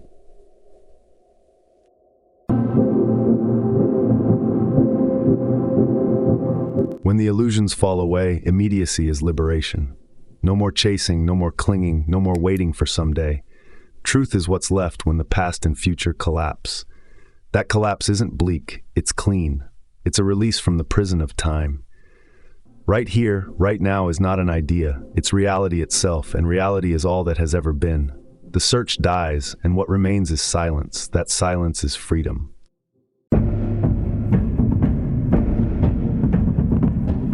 This immediacy sets the stage for the next chapter, where McKenna pulls from mythic imagery to describe truth as ultimate weapon. After the ordinariness of now, he raises the stakes again. Pasupatastra isn't a distraction, it's a metaphor for the annihilating force of reality when fully seen. But that weapon only makes sense once you've grasped the obvious. It was always right here, right now.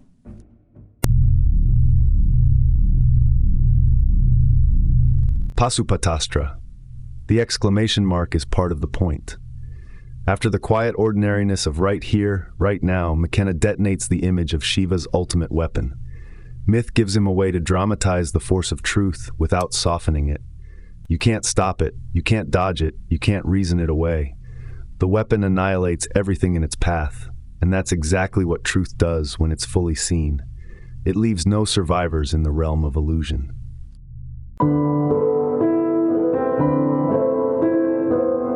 Why reach for Pasupatastra?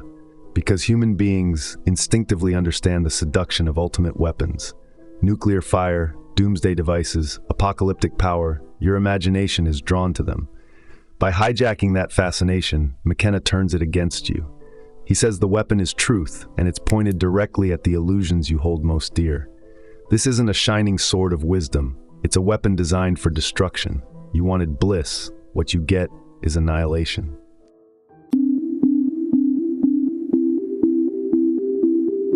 Enlightenment, in this frame, isn't gentle illumination. It's a strike. A single release that obliterates identity, belief, and story in one blast. McKenna refuses to romanticize it. He wants you to feel the violence of the process. No gradual polishing, no cultivating virtues, no spiritual progress. When the weapon fires, the whole scaffolding of the self collapses at once. It's not enlightenment as growth. It's enlightenment as detonation.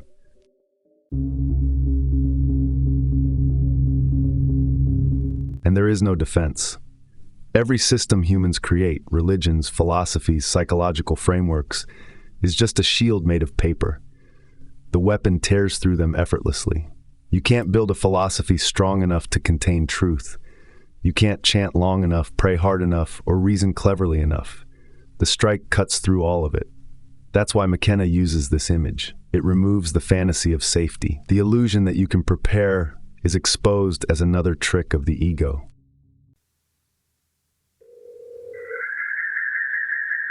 The ego is always the first casualty.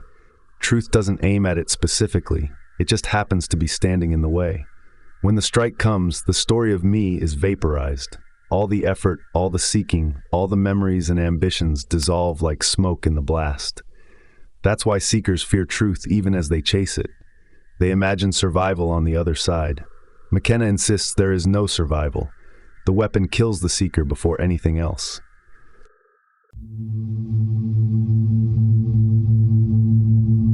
Humans are attracted to power imagery. The thought of possessing an ultimate weapon thrills the imagination. McKenna plays with that attraction, then twists it. Pasupatastra doesn't belong to you. You don't wield it, it wields you. The desire to control truth, to brandish it as your victory, is just ego fantasy. The weapon doesn't make you powerful. It erases the one who dreamed of power. That inversion is the cruel genius of this metaphor.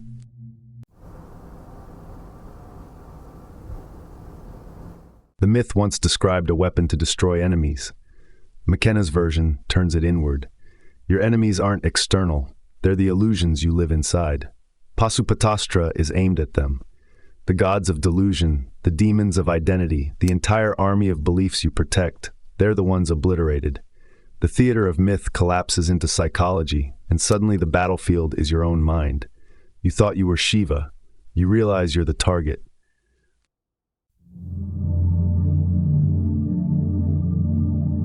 And the strike is total. It doesn't discriminate. Comfortable illusions, painful illusions, sacred illusions, all of them are incinerated. Nothing remains untouched. That's what makes truth unbearable for most. They want to preserve a few illusions: love, meaning, morality, maybe even spirituality itself. McKenna says no. The weapon doesn't spare your favorites. If you're going to face truth, it will take everything. That's why most people retreat before the blast hits.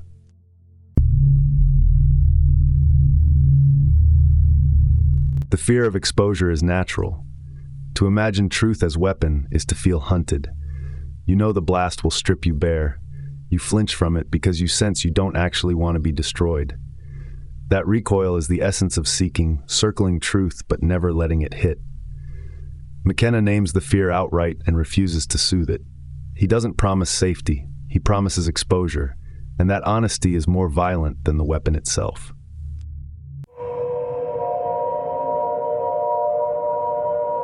Even here, he laughs, apocalypse delivered with a wink. The humor makes the destruction sharper because it undermines your instinct to dramatize it. You want annihilation to sound sacred, holy, terrifying. McKenna delivers it like a punchline. Pasupatastra! The exclamation mark is almost a joke, as if to say, lighten up. It's just everything you've ever believed going up in smoke. Humor makes the annihilation harder to resist because it refuses to let you wallow in fear.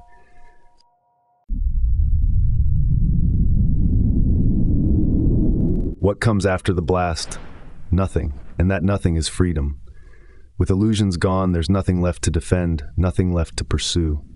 The silence after destruction is clarity. That's why McKenna insists truth is liberation, not bliss. The liberation is from falsehood, not into comfort. The weapon burns until there is nothing left to burn, and in that ash, freedom appears. It looks empty because emptiness is the truth that was always there.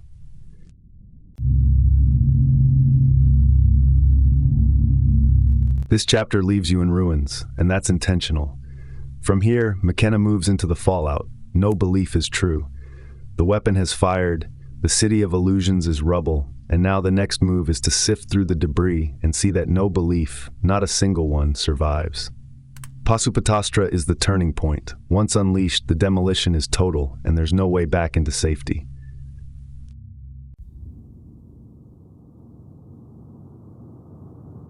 Big hitter, the Lama.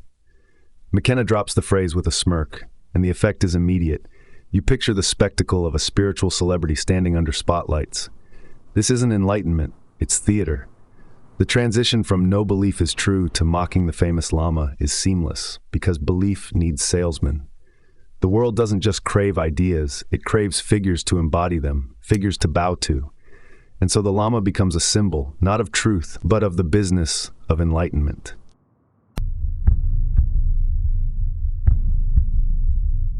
The humor is deliberate. Mockery slices deeper than solemn critique. McKenna could have given a dry analysis of spiritual authority, but that would only feed the seriousness that keeps the illusion intact. Laughter destabilizes in a way logic can't. By turning the Lama into a punchline, he punctures the aura that makes seekers reverent. Once you laugh at the robe and the title, the spell is broken. That's why he plays it like stand-up.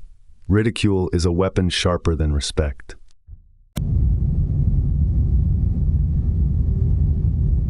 Spiritual fame runs on the cult of personality.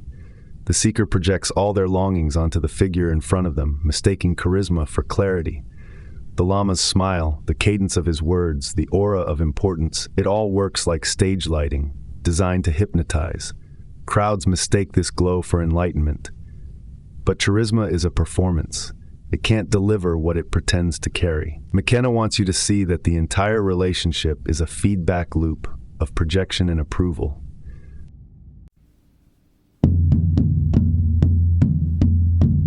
Popularity is seductive because humans are wired to equate numbers with truth. If thousands bow to a Lama, then surely he must know something. That's the logic. But truth isn't democratic, and crowds are drawn to comfort, not reality. A stadium full of applause means only that the message soothes. It doesn't mean the message is real. McKenna's mockery hits this weak spot. The more followers a figure has, the less likely it is they are pointing to truth, because truth never sells in bulk.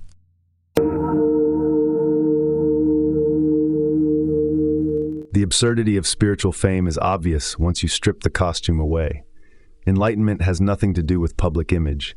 It doesn't require robes, titles, or book tours. Yet seekers are addicted to spectacle, and teachers supply it because it keeps the machine running. McKenna paints the Lama as a parody because the very idea of a spiritual celebrity should be absurd. Enlightenment is invisible. Fame is the opposite. The fact that people confuse the two is the joke.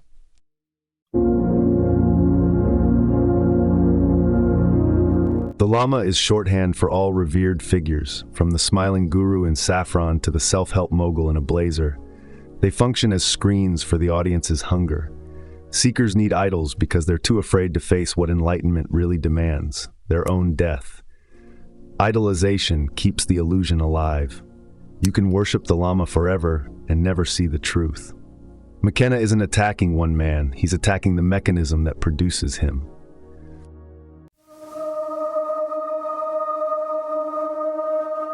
The crowd is complicit. They don't just want to listen, they want to belong.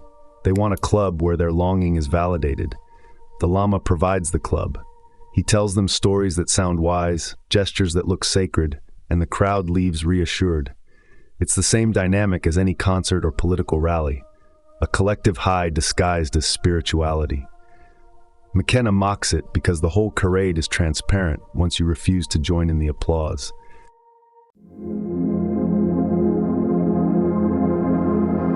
Behind the stage, it's empty. The Lama is as human as anyone else, tired, flawed, ordinary. The robe is a costume, the authority a projection. But the audience doesn't want to see backstage, they want the illusion. The separation between front stage and backstage is the essence of performance, and enlightenment has no performance. That's why McKenna ridicules it. He wants you to see how easily you're fooled by the props and lighting.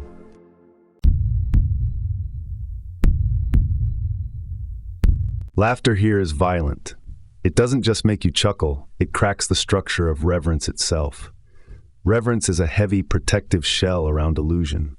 Once you laugh at the Lama, you can't quite kneel again with the same seriousness. That's the power of mockery. It loosens the grip of sacredness. McKenna knows that laughter disarms faster than argument, and that once reverence is punctured, the figure loses their spell.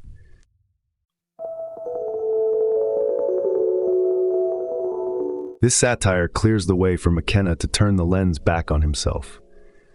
After mocking the Lama, the next section shifts into "I've done what I came to do," where he speaks of his own trajectory. The Lama chapter serves as demolition of external idols, so the reader is prepared for the harder realization. No one, not even McKenna, can be your authority. The Lama falls, and then so does the idea that anyone else can stand in his place.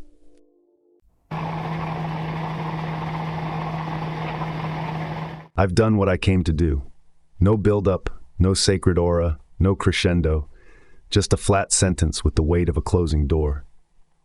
After mocking the Lama and the circus of spiritual showmanship, McKenna turns the lens on himself, but he doesn't perform. He doesn't claim to be here to enlighten the masses or to carry on some eternal mission. He simply states completion. And in its plainness, the statement is more disruptive than any flourish could be.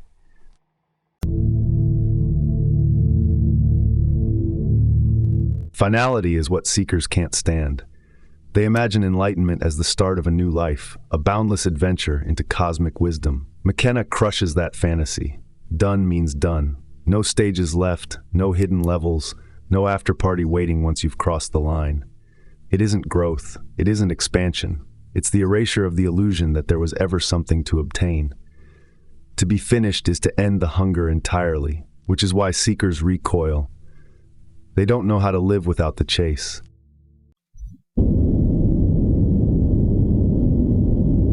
His statement also strips away the fantasy of mission. So many traditions wrap enlightenment in service. The awakened must return to save others, must share their light, must uplift humanity. McKenna refuses that narrative. He didn't come here to rescue anyone. He didn't come to fix the world. He came to finish his own business, and it's done. That refusal enrages seekers because it removes the heroic arc. It takes away the safety net of imagining that someone wiser will carry you home.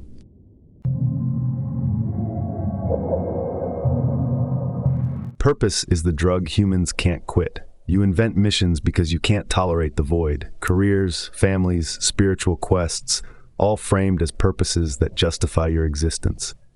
McKenna's refusal is a mirror.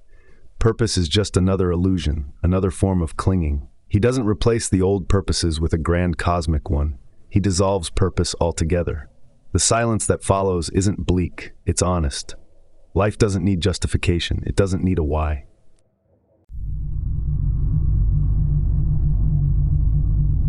What unsettles most readers is the ordinariness of completion. No fireworks, no divine choirs, no sacred visions, just the simple statement, I've done what I came to do. It feels anticlimactic because the ego wants spectacle. It wants a reward for its devotion, a cosmic medal to hang around its neck. McKenna denies all of it. Completion looks boring only because you're addicted to drama. What's boring to the ego is freedom to him.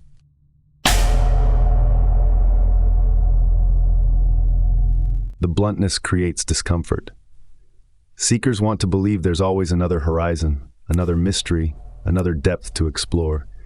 The idea of an ending feels suffocating because it shuts down the fantasy of endless progress. But endless progress is just endless postponement. McKenna forces you to face the possibility that the story ends here, that there is nothing more to look forward to. And if that feels unbearable, it shows how much of your identity is built on the promise of more.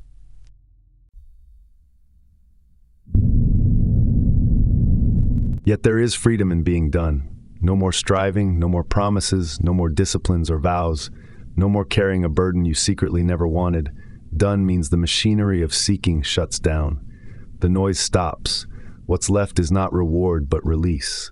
To a seeker that looks empty. To one who's finished, it's the first real breath. Freedom is not a new adventure. It's the absence of need for adventure at all.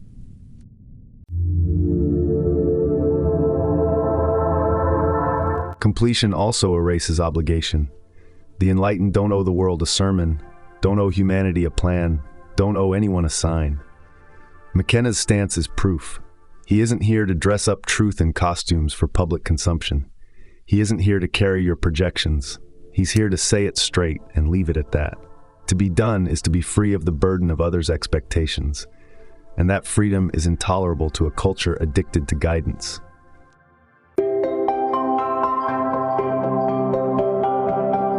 This flat declaration sets the stage for the next strike. Done isn't the end of the book. It's the foundation for the next weapon, the Uncherished Sword. Once the chase is over, what remains is truth itself, sharp and bare. No mission, no role, no identity, just the blade that cuts through illusion. His statement of completion clears the ground so the sword can be raised without distraction.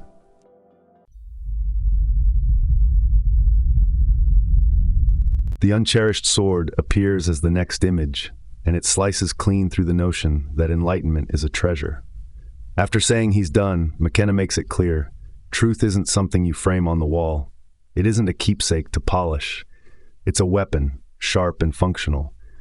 The sword exists to cut through illusion, and once the work is finished, it carries no sentimental glow.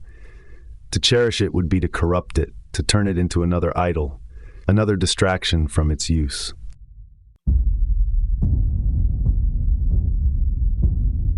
Why a sword?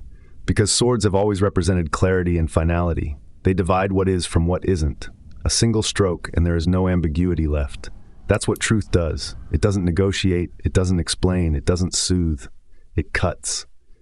The choice of a sword strips away the softness people crave. No gentle metaphors, no flowing water or blooming lotus, just steel, edge, and decisive action.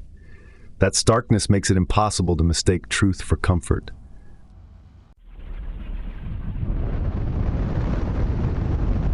The real danger lies in cherishing. The moment you turn the sword into a sacred object, you lose it. Humans love to worship tools instead of using them. You build altars to weapons, you frame words in calligraphy, you polish relics. McKenna warns that doing this with truth kills its purpose. Truth doesn't need reverence. Reverence is just another way of refusing to act. The Uncherished Sword refuses that fate. It cannot be possessed, only wielded.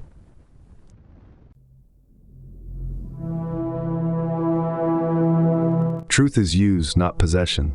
A sword is only a sword when it cuts. On the wall, it's decoration. In the hand, it divides. McKenna insists that enlightenment is the same. Talking about it, writing about it, admiring it. It's polishing steel that never touches anything. Truth only matters when it's used to sever illusions. Without that cut, it's nothing more than another shiny belief. That's why he calls it uncherished. The point isn't to adore, it's to cut.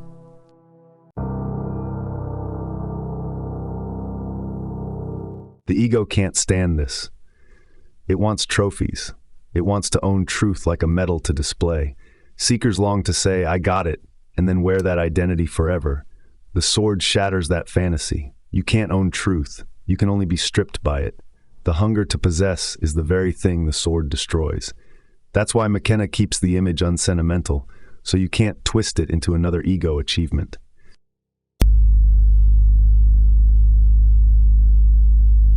There's a coldness in this utility. The sword doesn't care about your feelings, doesn't care about your story. It's steel in the hand, sharp enough to kill illusions instantly. Truth is merciless in the same way. It doesn't soften its blow to spare you. It cuts regardless of your readiness. That's why McKenna refuses to romanticize it. Any warmth added to the metaphor would betray its nature. Truth is cold steel, not a warm embrace.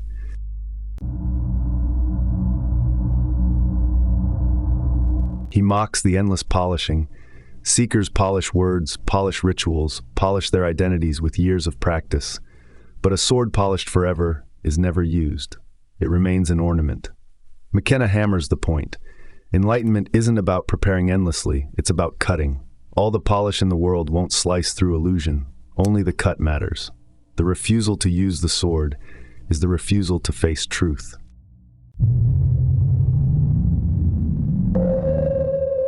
Using the sword is lonely. Most people want to admire, not act. They'd rather gather around and bow before the relic than feel its edge. To wield it means separating yourself from the crowd, because the cut doesn't just sever illusions, it severs belonging. Once you use the sword, you can't return to the collective dream. That's the cost, and that's why so few pick it up. Admiration is safe, action is exile.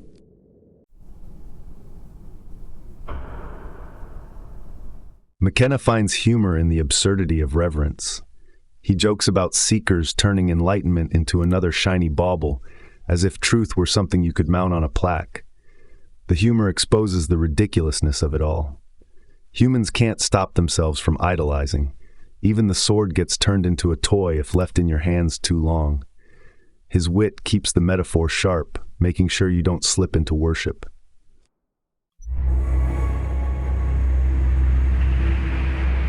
But when it's wielded, there's violence. Illusions don't drift away peacefully, they fall like heads in a square. Beliefs, identities, hopes, severed in one motion. That's what the sword does. It doesn't negotiate with illusions or ease them out slowly. It cuts them down without hesitation. That's why it must remain uncherished. The violence is its nature. Cherishing would blunt the edge, turn it soft. Truth doesn't soften, it executes.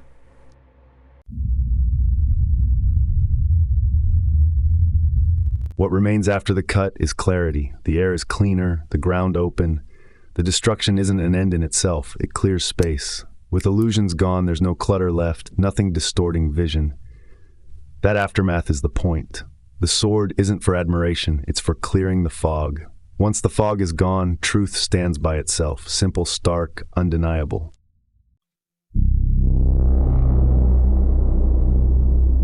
And this sword leads directly into the next demolition. After stripping truth of all reverence, McKenna turns to the last fantasy that seekers cling to: bliss. If the sword is uncherished, then so must be the idea that enlightenment equals ecstasy. The cold blade clears the stage, making way for the blunt declaration of the next section. Fuck bliss.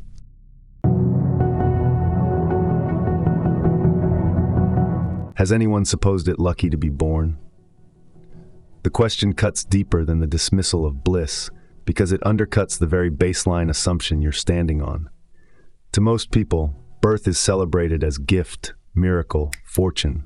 McKenna drags that assumption into the open and treats it with suspicion. He refuses the cultural script that paints existence as inherently good. By asking the question instead of answering it, he destabilizes the entire foundation of your worldview.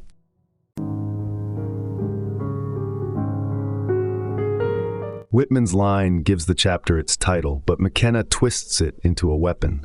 Whitman asked it as part of his sprawling celebration of life, but here the tone flips.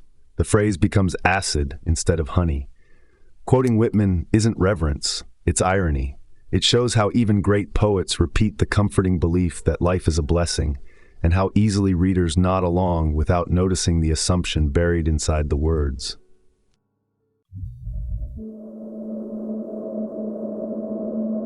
Cultures worldwide agree on this point.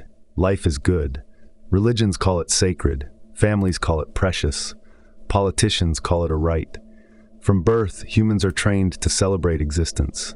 To doubt this narrative is to break taboo. That's why McKenna uses it, because it's the one belief so deep and so common that most people never see it as belief at all. It's the water you swim in. By naming it, he cracks the invisible glass around your mind.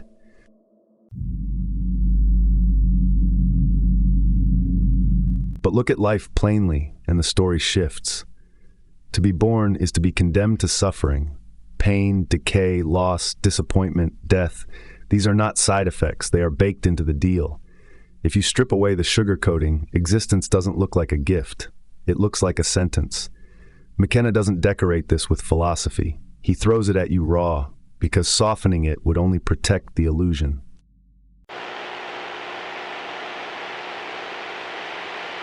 Birth is also the entry point into illusion. The moment you arrive, you're wrapped in stories.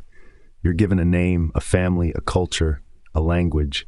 You're trained to see the world not as it is, but as your tribe tells you it is. By the time you can think for yourself, the cage is already locked. Lucky to be born, or unlucky to be trapped from the first breath in a system designed to keep you blind? McKenna doesn't answer for you. He lets the question rot inside your chest.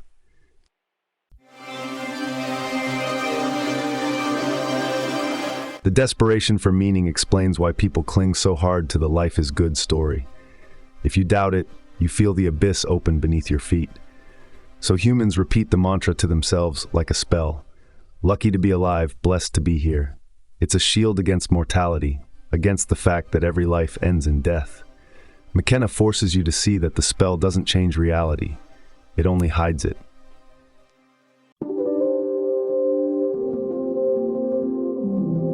The cruelty of indoctrination is that you're told this from childhood, long before you have the capacity to question it. Birthdays are celebrated, Existence is framed as gift. Suffering is dismissed as lesson or test. You inherit these beliefs as unexamined truths. McKenna shines a light on the conditioning, and once you see it, you can't unsee it. You realize how thoroughly you've been programmed to thank the jailer for the cage.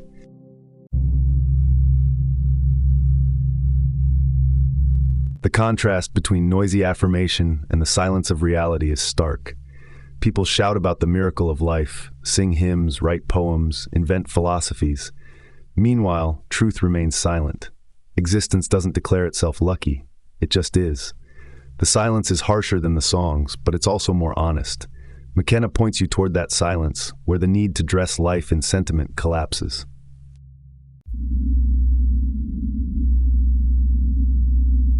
The terror of doubt is why so few entertain the question. To even consider that being born might not be lucky feels like heresy. It shakes the scaffolding of sanity. If life isn't a gift, what is it? If existence isn't good, why endure it? McKenna doesn't answer these because the point isn't to replace one belief with another.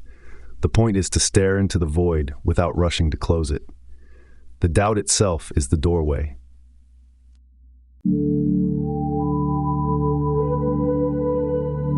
And he doesn't spare the joke. McKenna uses dark humor to mock the seriousness with which humans guard the belief in life's goodness. He ridicules the sentimentality, the Hallmark card slogans, the nervous way people laugh off mortality. The laughter is brutal, but it frees you from taking the taboo so seriously. Once you can laugh at the idea that life must be lucky, you've already broken its spell.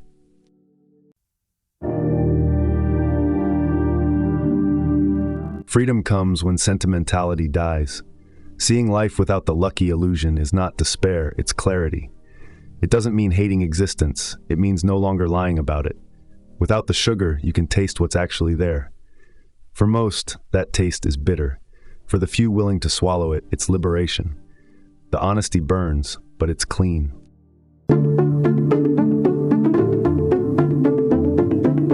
Cosmic optimism collapses here.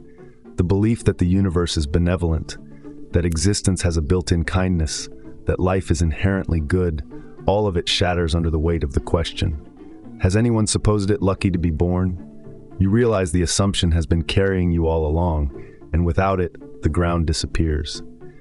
That's the violence of McKenna's move. He takes away not just beliefs, but the baseline story that makes existence feel tolerable.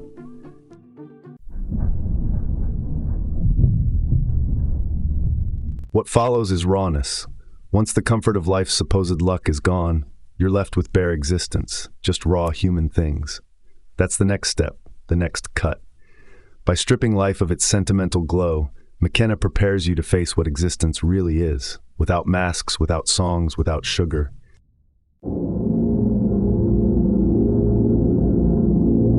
Raw human things. The phrase itself feels unfinished, stripped of polish. That's intentional. After tearing away the illusion that life is lucky, McKenna drags your face into the unvarnished realities of existence: hunger, sex, aging, sickness, death. No poetry, no higher meaning, just the biological and emotional mess that defines the human condition. These aren't distractions from spirituality, they are what you are.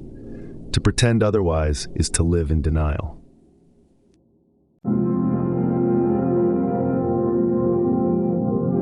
Humans like to pretend they're more than bodies. You dress up your existence with intellect, culture, religion, but underneath the robes and diplomas, you are meat that breathes. You ache, you bleed, you rot. McKenna insists on saying this out loud because acknowledging it collapses the fantasy of transcendence. Raw human things are not spiritual failures, they are the baseline.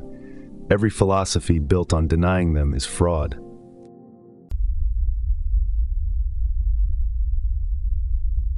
Look closer and the rawness is everywhere. Desire burns through you, fear shapes your choices, pride and shame twist your every move. These are not noble traits, they are messy, animalistic impulses. Yet instead of facing them, you invent stories to mask them. You call lust love, call fear caution, call greed ambition. McKenna strips away the euphemisms. He wants you to see the thing without disguise, because disguise is how illusion survives.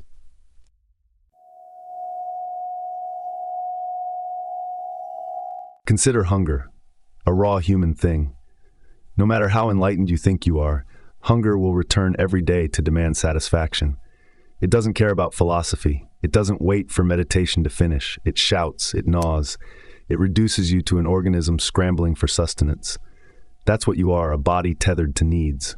Pretend otherwise, and you're lost in fantasy. Face it directly, and you see truth without decoration.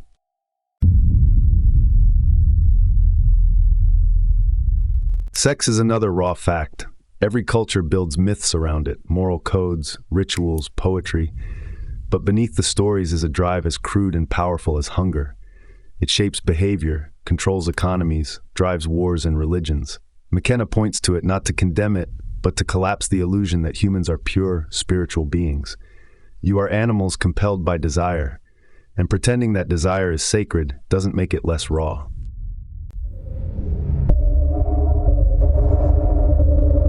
Aging is the slow betrayal built into the system. From the moment of birth, cells march toward decay. Skin sags, bones weaken, memory falters. You call it graceful aging to soften the blow, but the raw truth is decline. Enlightenment doesn't erase wrinkles. It doesn't protect you from the humiliation of a body breaking down. McKenna insists you stop romanticizing it. To be human is to rot in slow motion. Lucky to be born? This is what birth guarantees.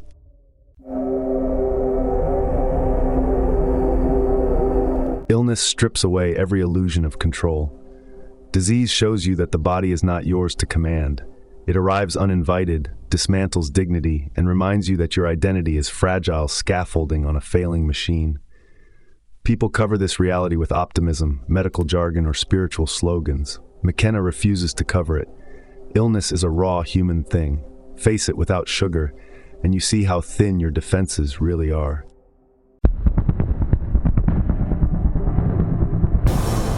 And then there's death, the rawest of all. Every belief, every ritual, every system of meaning is an elaborate attempt to soften death's certainty. McKenna cuts through the defenses. Death is not negotiable. It does not flatter. It doesn't wait for enlightenment before it strikes. It is the full stop at the end of every human sentence. To deny its rawness is to live in dream.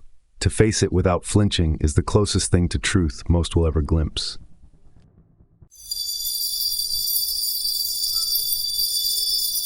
The tragedy is that humans don't want rawness. They want theater. You invent religions, philosophy, self-help programs to cover the basic facts. You paint makeup over the bruises, call the blood symbolic, turn the rot into metaphor. McKenna sneers at this tendency because it keeps you trapped. Raw human things don't need interpretation. They need to be seen as they are. That's the cut he keeps driving toward.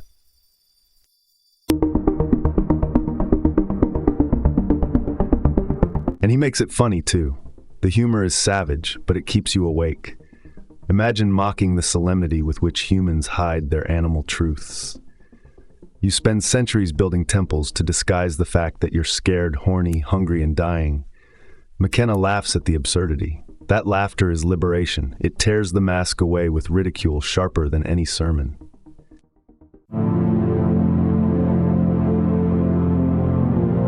Facing raw human things is the demolition of the spiritual dream. It's not transcendence, it's confrontation. It leaves you stripped, without costumes or slogans, staring at the naked facts of your own existence. That's what enlightenment looks like here. Not bliss, not ecstasy, but rawness without denial. It's why so many turn back. They can't stand to be only human.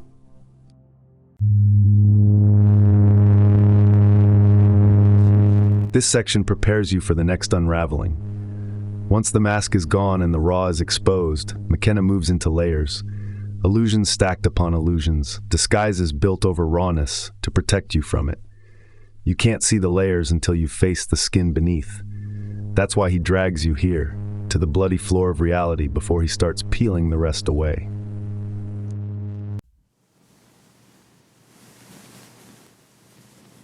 Even the poorest thing shines. After carving through the layers, McKenna flips the light back on the simplest fragments of existence. What remains when stripped of all illusions is not emptiness that terrifies, but a kind of radiance. It's not cosmic, not mystical, not charged with grandeur. It's just what's there. A pebble on the ground, a rusting nail, a breath in the cold morning air. These things don't need stories to shine.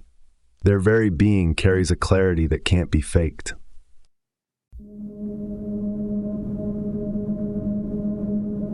The paradox of poverty is that once everything is taken away, what's left gleams more honestly than anything dressed up.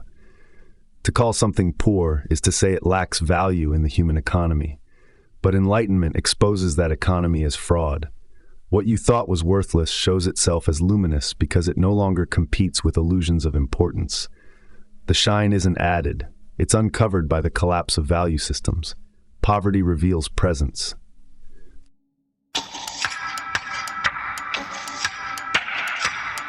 Human worth systems collapse here. Wealth, achievement, sacredness, prestige, gone. Without those lenses, nothing is higher or lower. A diamond doesn't shine more truthfully than a bottle cap. Once the illusion is gone, everything sits in the same light. You realize that the hierarchy of valuable and valueless was just another human game. McKenna's point is ruthless. The poorest thing shines not because it has been uplifted, but because it never needed uplifting in the first place.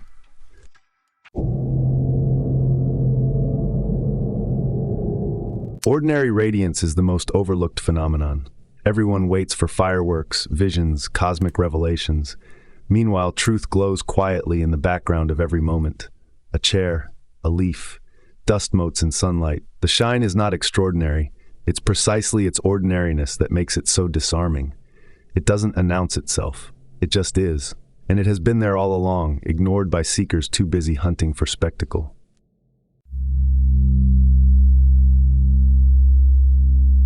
Seekers miss it because they're always looking too high. They demand magnificence, demand grandeur, demand a payoff that makes the years of seeking feel justified.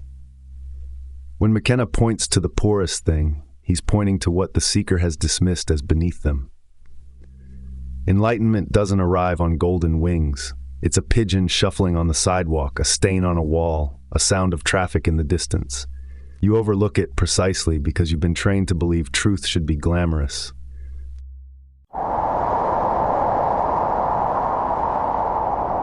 The neutrality of this shine is its power. It's not benevolent. It doesn't bless you. It doesn't curse you either. It simply exists, indifferent to your hopes. That's why it's real. The poorest thing shines not for your sake, not to reassure you, but because being itself has no hierarchy. This indifference terrifies those still clinging to cosmic optimism, but to anyone willing to see clearly, it's liberation.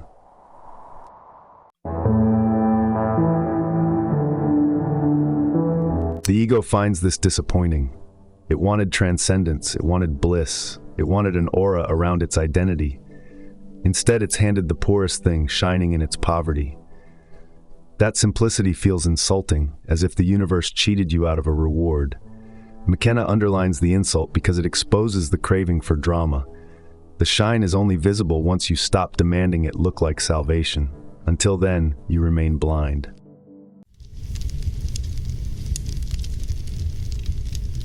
McKenna doesn't let the seriousness choke the point. He makes it funny. He mocks the absurdity of seekers pacing the globe in search of miracles while ignoring the sparkle of a crack in the sidewalk. The humor is cruel but freeing. It reveals how absurd your expectations are. The poorest thing shines, and yet you still pout because it doesn't glow enough for your ego's taste. That pout itself becomes laughable once you see it.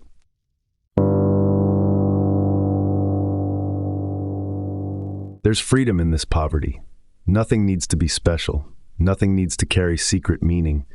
When the shine belongs equally to all things, the game of chasing importance ends. You can stop elevating, stop ranking, stop idolizing.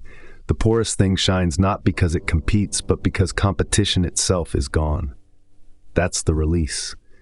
Simplicity isn't a lack. It's liberation from the tyranny of significance.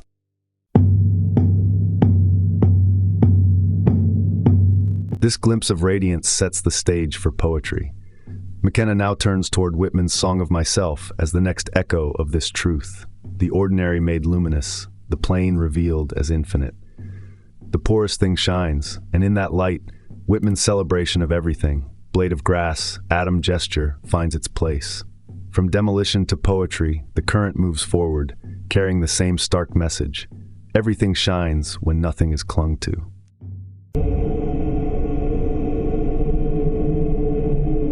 Whitman enters right on cue, echoing the shine of the poorest thing with his endless celebration of blades of grass, atoms, bodies, gestures.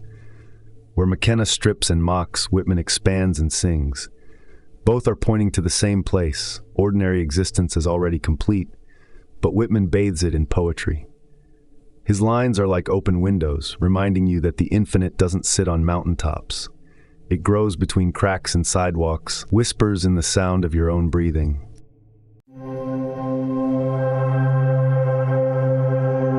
Why Whitman? Because his voice collapses hierarchies. He doesn't elevate saints above farmers or rivers above gutters. Everything belongs, everything shines. In that democratic vision, he dismantles the seeker's obsession with finding something higher. McKenna latches onto this not because Whitman is sentimental, but because at his best, Whitman is ruthless in his inclusivity. He won't let you carve the world into sacred and profane. He forces you to swallow it whole.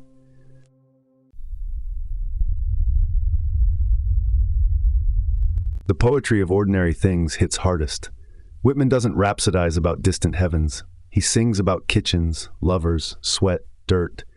That's why it resonates with McKenna's demolition, because enlightenment isn't elsewhere. It's in the spoon clattering on a plate, the smell of bread, the ache in your back. The poorest thing shines, and Whitman gives that fact a rhythm, a music. Strip away illusions, and what's left isn't blank. It's overflowing with the ordinary you've ignored.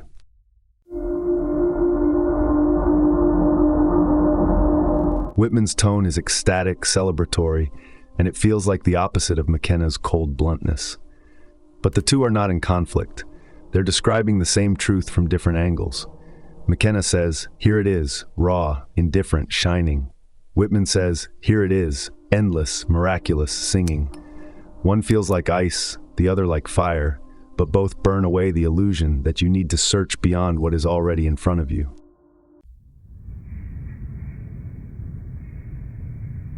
There's a danger in misreading, though.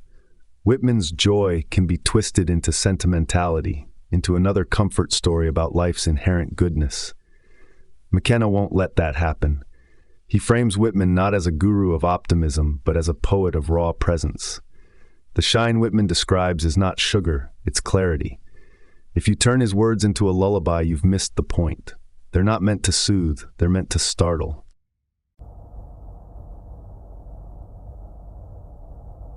What both Whitman and McKenna collapse is the separation between self and world. Whitman says, "I am large, I contain multitudes," which isn't ego inflation. It's the recognition that the boundary between me and everything else is fiction. McKenna doesn't need the poetry, but he respects the punch of that insight. The self is not a unit sealed away from the world. It's layers of illusion dissolving until only the whole remains.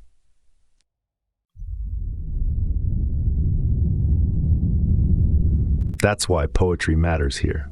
After so much blunt demolition, McKenna inserts Whitman as a destabilizer of another kind. Poetry sidesteps the traps of philosophy, logic, and systems. It doesn't argue, it reveals.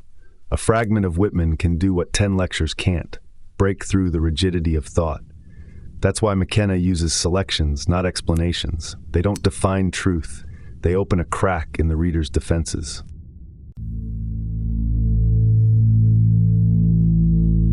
It's worth noticing how Whitman's voice complements McKenna's assault. McKenna tears down illusions. Whitman floods the space with images of inclusion and immediacy. One strips, the other sings. The result is a strange balance. Rawness doesn't feel empty anymore. It feels radiant. The poorest thing shines, and Whitman hands you the language to see it shimmer. Neither man is asking you to believe. Both are pointing at the same obviousness.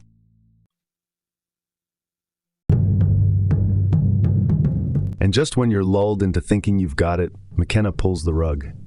The next section, "Wow, I think I'm really starting to get this," is designed to mock exactly that moment of false confidence.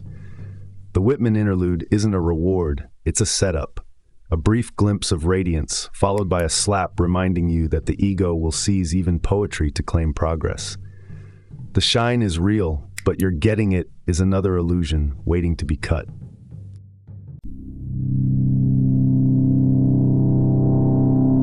Once the self collapses, the obvious next question rises. What's the point of any of this? McKenna doesn't indulge the question with philosophy. He shuts it down with a single turn. The point of the ride is the ride. That's it. No hidden mission, no destination waiting at the end, no higher payoff. The bluntness cuts because it denies the deepest craving of the human mind, the need for existence to add up to something more than itself.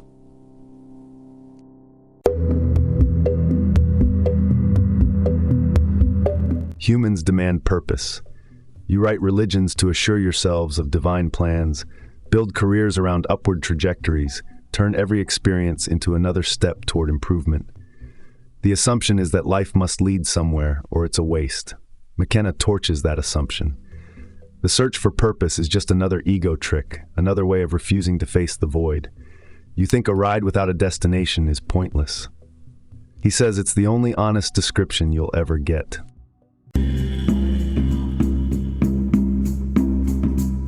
Purpose-seeking is futility dressed as nobility. Every time you say this is what life is about, you're clinging to another illusion. The declaration doesn't make life meaningful. It just postpones the recognition that meaning isn't built in. McKenna dismantles the scaffolding and leaves you with what's been there all along. Life happening, without justification. Your insistence on a goal was the delusion. The ride doesn't go anywhere. It just goes.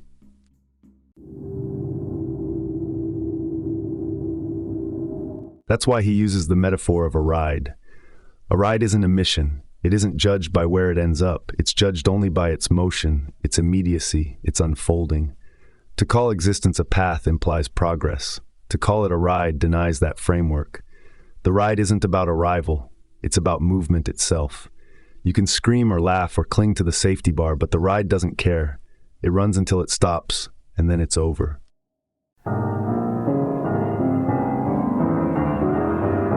No destination means no reward, no achievement, no enlightenment as final prize. The ride doesn't end with trumpets or cosmic applause. It ends the way it began, without reason, without explanation. That flatness is what most seekers refuse to accept. They want a glorious finale to justify the struggle. McKenna refuses to give it to them. The ride never promised you anything but itself.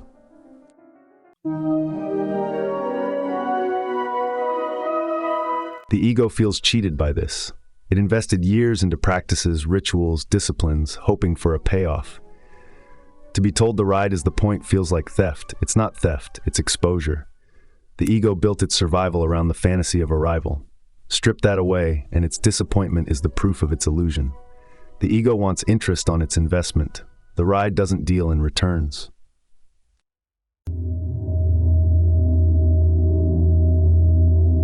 The ordinariness of this unfolding is what makes it intolerable to seekers. They expect transcendence, but what they get is the simplicity of what already is. Life happening, breath moving, people walking past on a sidewalk. The ride doesn't glow. It doesn't need to. The plainness is the point. The demand for spectacle was always the barrier. Once the demand dies, what's left is what was always there.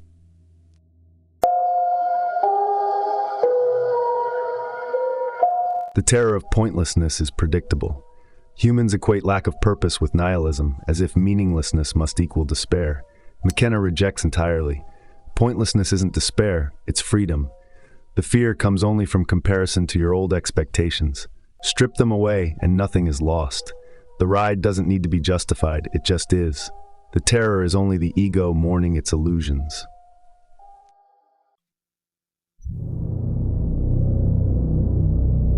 Pointlessness becomes liberation the moment you stop demanding a why. Without a why, life isn't waiting to begin. It's already happening. Without a why, you don't need to cling to hope or memory. You can ride without insisting it lead to anything. That's freedom. Not cosmic purpose, not divine mission, but the simple release from needing one. The ride is complete in itself.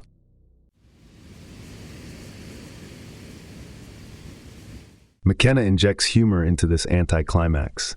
He mocks the solemn way humans pout when told there's no higher purpose. The joke is that you already knew it. You've always known the ride doesn't lead anywhere. But you kept playing pretend, insisting there must be a grand finale. His laughter is cruel only if you're still clinging. If you let go, the joke is liberating. The punchline is the truth. This is it.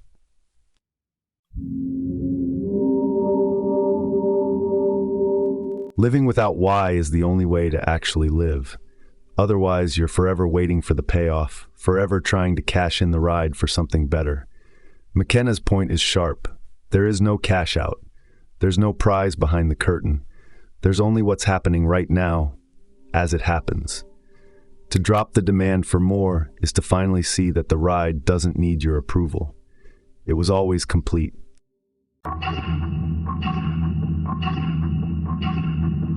This prepares the ground for the next stillness.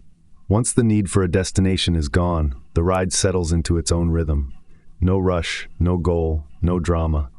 Just placid motion, self-contained and effortless. That's where McKenna takes you next, into the strange calm that follows once the chase is over, the chapter where the noise fades into silence and life rolls on without needing to prove itself.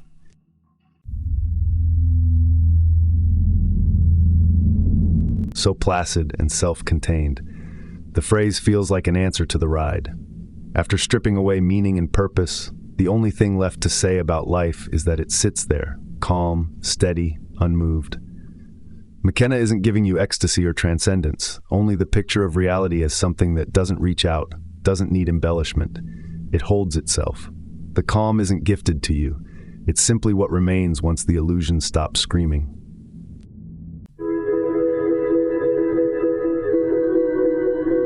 Placid is the opposite of what seekers want. They want fireworks, visions, a glorious finale. But truth doesn't explode, it levels out. The ego resists because calmness feels like a letdown. It wants a climax, instead it gets a quiet lake. The irony is that this is exactly why seekers miss it. They step over placidness looking for spectacle, when spectacle was always the trick. McKenna's choice of words shows how enlightenment is anticlimactic in the most honest sense.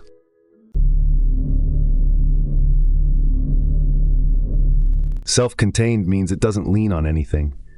Truth doesn't need to reference stories, systems, or cosmic plans. It doesn't call for applause or recognition. It doesn't ask for validation. It simply is, whole within itself. That's the scandal for the ego, because the ego depends on reaching outward, seeking approval, purpose, belonging. When faced with something self-contained, the ego can't survive. It has nothing to hold on to, nothing to add, nothing to demand.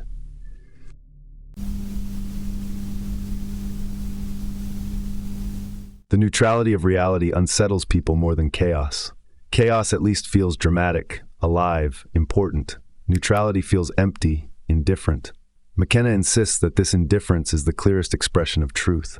Reality isn't cruel, and it isn't kind. It doesn't bend to human hopes. It just continues like a stone sitting in sunlight. That neutrality is what seekers avoid, because they confuse absence of drama with absence of value.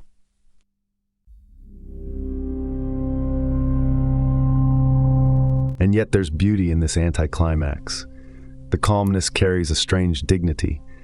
It doesn't announce itself, doesn't demand belief, doesn't need to be worshipped. Its beauty is precisely in its plainness. After all the fireworks of illusion, the anticlimax is the most radical thing you can face. It's the truth refusing to perform. That refusal is what makes it real.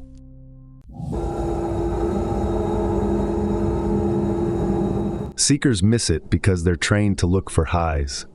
They expect enlightenment to feel like an eternal rush, a peak state that outshines ordinary life. McKenna cuts the legs off that fantasy. He points to the quiet presence that has always been here, the silence beneath the noise, the calmness underneath the chase. Most seekers step right over it in their search for something extraordinary. They don't notice the ride ended in the most ordinary thing imaginable.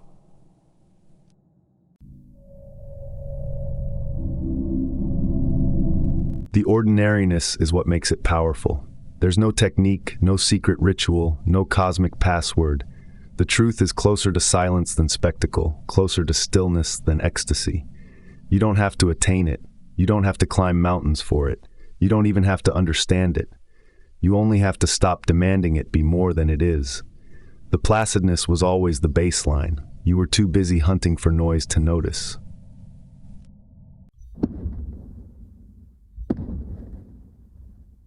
McKenna laughs at the sulking that follows this realization. He mocks the seeker who complains that the end of the journey feels anticlimactic. Of course it does, because the entire chase was fueled by fantasy. The humor is sharp, but it's necessary. It shows how childish the disappointment really is. You wanted a cosmic parade, instead you got silence. And that silence is the truth you were too busy ignoring.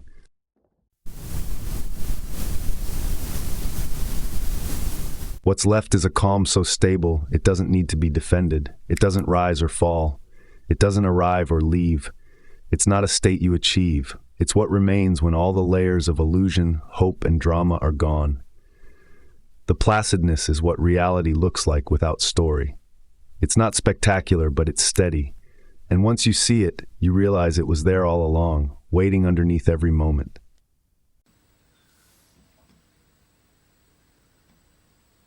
And with this stillness in place, McKenna sets the stage for absurdity. The next move isn't more solemn truth. It's comedy, grotesque, and ridiculous.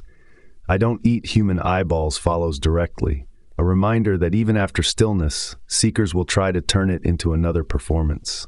Absurdity is the only honest answer to seriousness. Calmness dissolves the noise, and then absurdity keeps you from turning calm into another illusion to worship.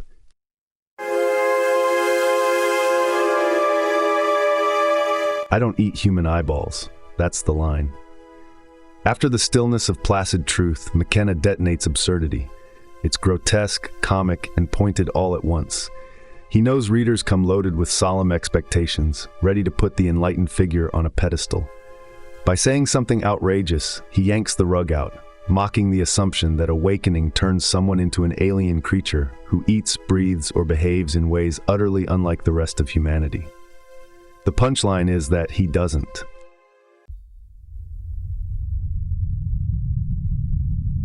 The grotesque image shocks you out of reverence. It's impossible to keep your holy gaze steady when the man you wanted to sanctify is joking about cannibalism. The tactic is sharp. Laughter destabilizes. Disgust destabilizes. Together, they leave no room for your fantasies to stand. The absurd line isn't random. It's chosen precisely because it collapses solemnity and makes you feel ridiculous for expecting a sage to be anything other than human.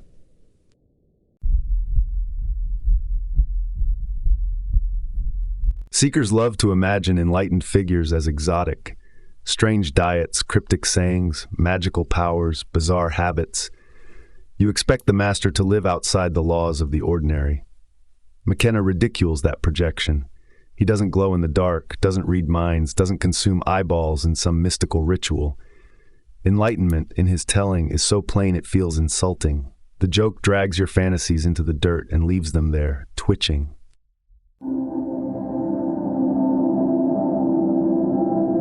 What the line actually points back to is ordinariness. Truth doesn't make you special. It doesn't mark your body with holiness or your behavior with exotic flair. If anything, it strips away the need to look extraordinary. The grotesque humor makes the point stronger than philosophy could. Awakening is not about becoming otherworldly. It's about being so human that you no longer need to prove it with tricks.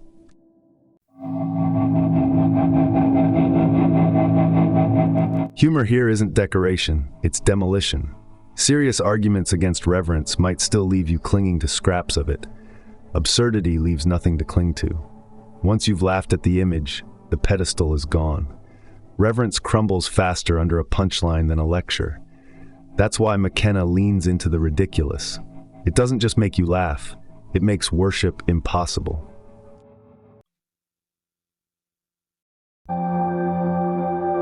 The panic this provokes in some readers is real. They want enlightenment to remain untouchable, serious, sacred. To make it ridiculous feels like sacrilege. That defensiveness is proof of how tightly people cling to the illusion. McKenna doesn't just cut the illusion, he mocks your outrage at the cut.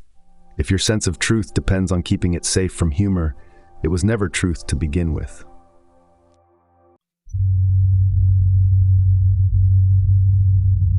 The humanity of the enlightened is what the joke underscores. McKenna eats, sleeps, walks, and talks like any other person. He's not a holy relic. He doesn't perform miracles to validate your belief. The refusal to be exotic is itself the teaching. Truth doesn't need costumes. It doesn't need diet rules. It doesn't need behavior that makes headlines. It's just here, ordinary, indifferent to your projections.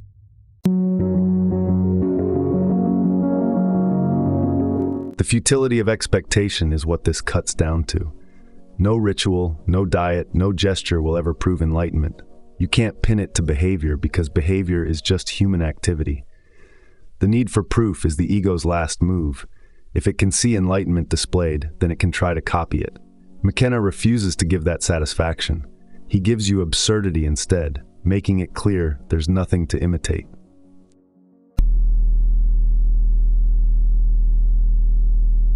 And so this absurd image sets the stage for the end.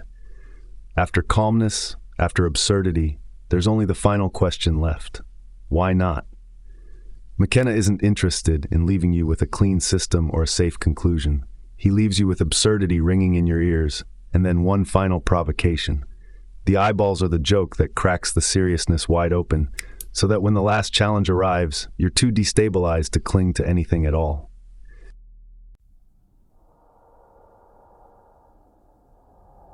Why not?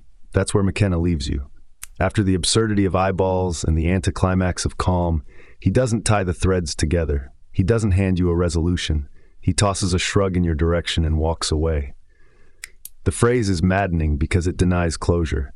You wanted a final explanation, a bow on the package, a conclusion that makes the journey worth it.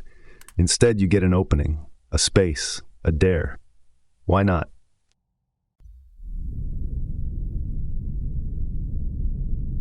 The bluntness of those two words is the point.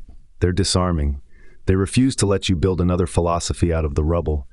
Any conclusion would only become another belief, another cage. So he leaves none.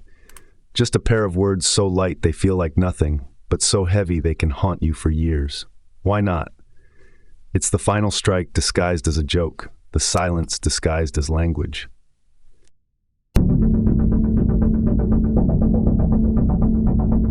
The ego hates this kind of ending. It demands closure. It wants its story to be wrapped up neatly with clarity and reward. Why not is a denial of that craving. It refuses the ego its last comfort. That's why it burns. You reach the end expecting treasure and find instead an echo bouncing in your own skull. There is no ribbon, no finish line. Just the question hanging in the air, daring you to step forward without guarantees.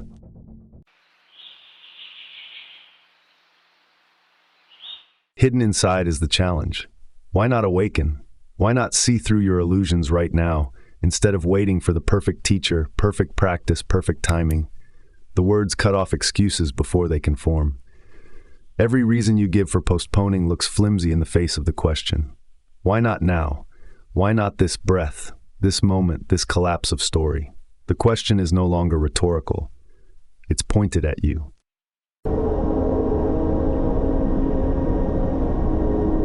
Think of how many stories you've used to avoid this. You tell yourself you're not ready. You tell yourself you'll get there eventually.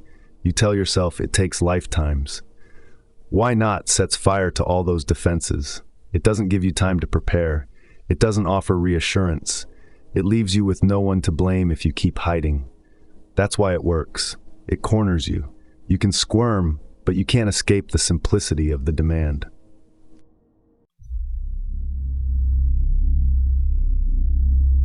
At the same time, the phrase carries a strange freedom. Why not drop the whole story? Why not abandon the chase? Why not let go of the illusion that you need something more than what is? It flips from challenge to invitation, from dare to possibility.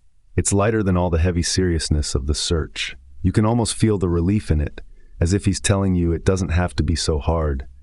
Why not let go?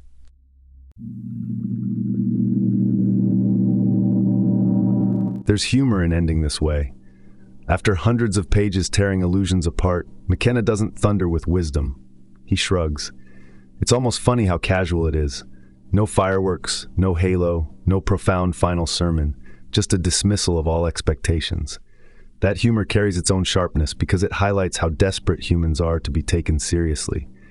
He makes the end a joke because the joke reveals the truth better than solemnity ever could.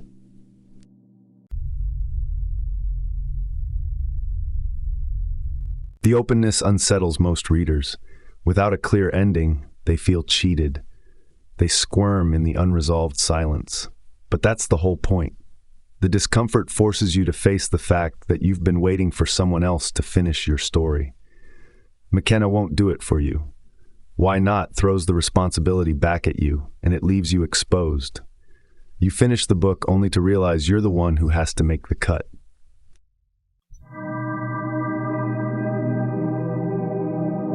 That's why the words echo. They rattle in your mind because they're unfinished. They aren't a conclusion, they're a seed. The question doesn't close the journey, it infects it. Weeks later, months later, it comes back. Why not? Why not see it now? Why not stop pretending? The phrase doesn't end, it lingers, it refuses to die. That persistence is the genius of leaving you with nothing.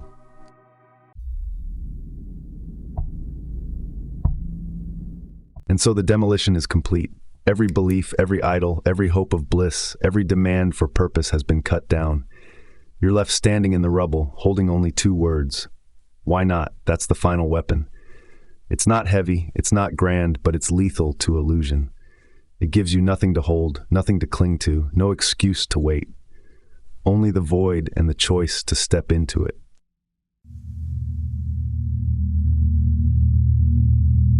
So here's where I leave you. Why not? It's the last strike, the last laugh, the last doorway left open. What you do with it is up to you. And as always, if you've been riding along with me this far, like the video, drop a comment, and subscribe for more. But don't just scroll away. Take the question with you. Sit with it. Let it bite. Why not see through everything right now? Why not stop waiting? Why not? Tell me your answer in the comments below.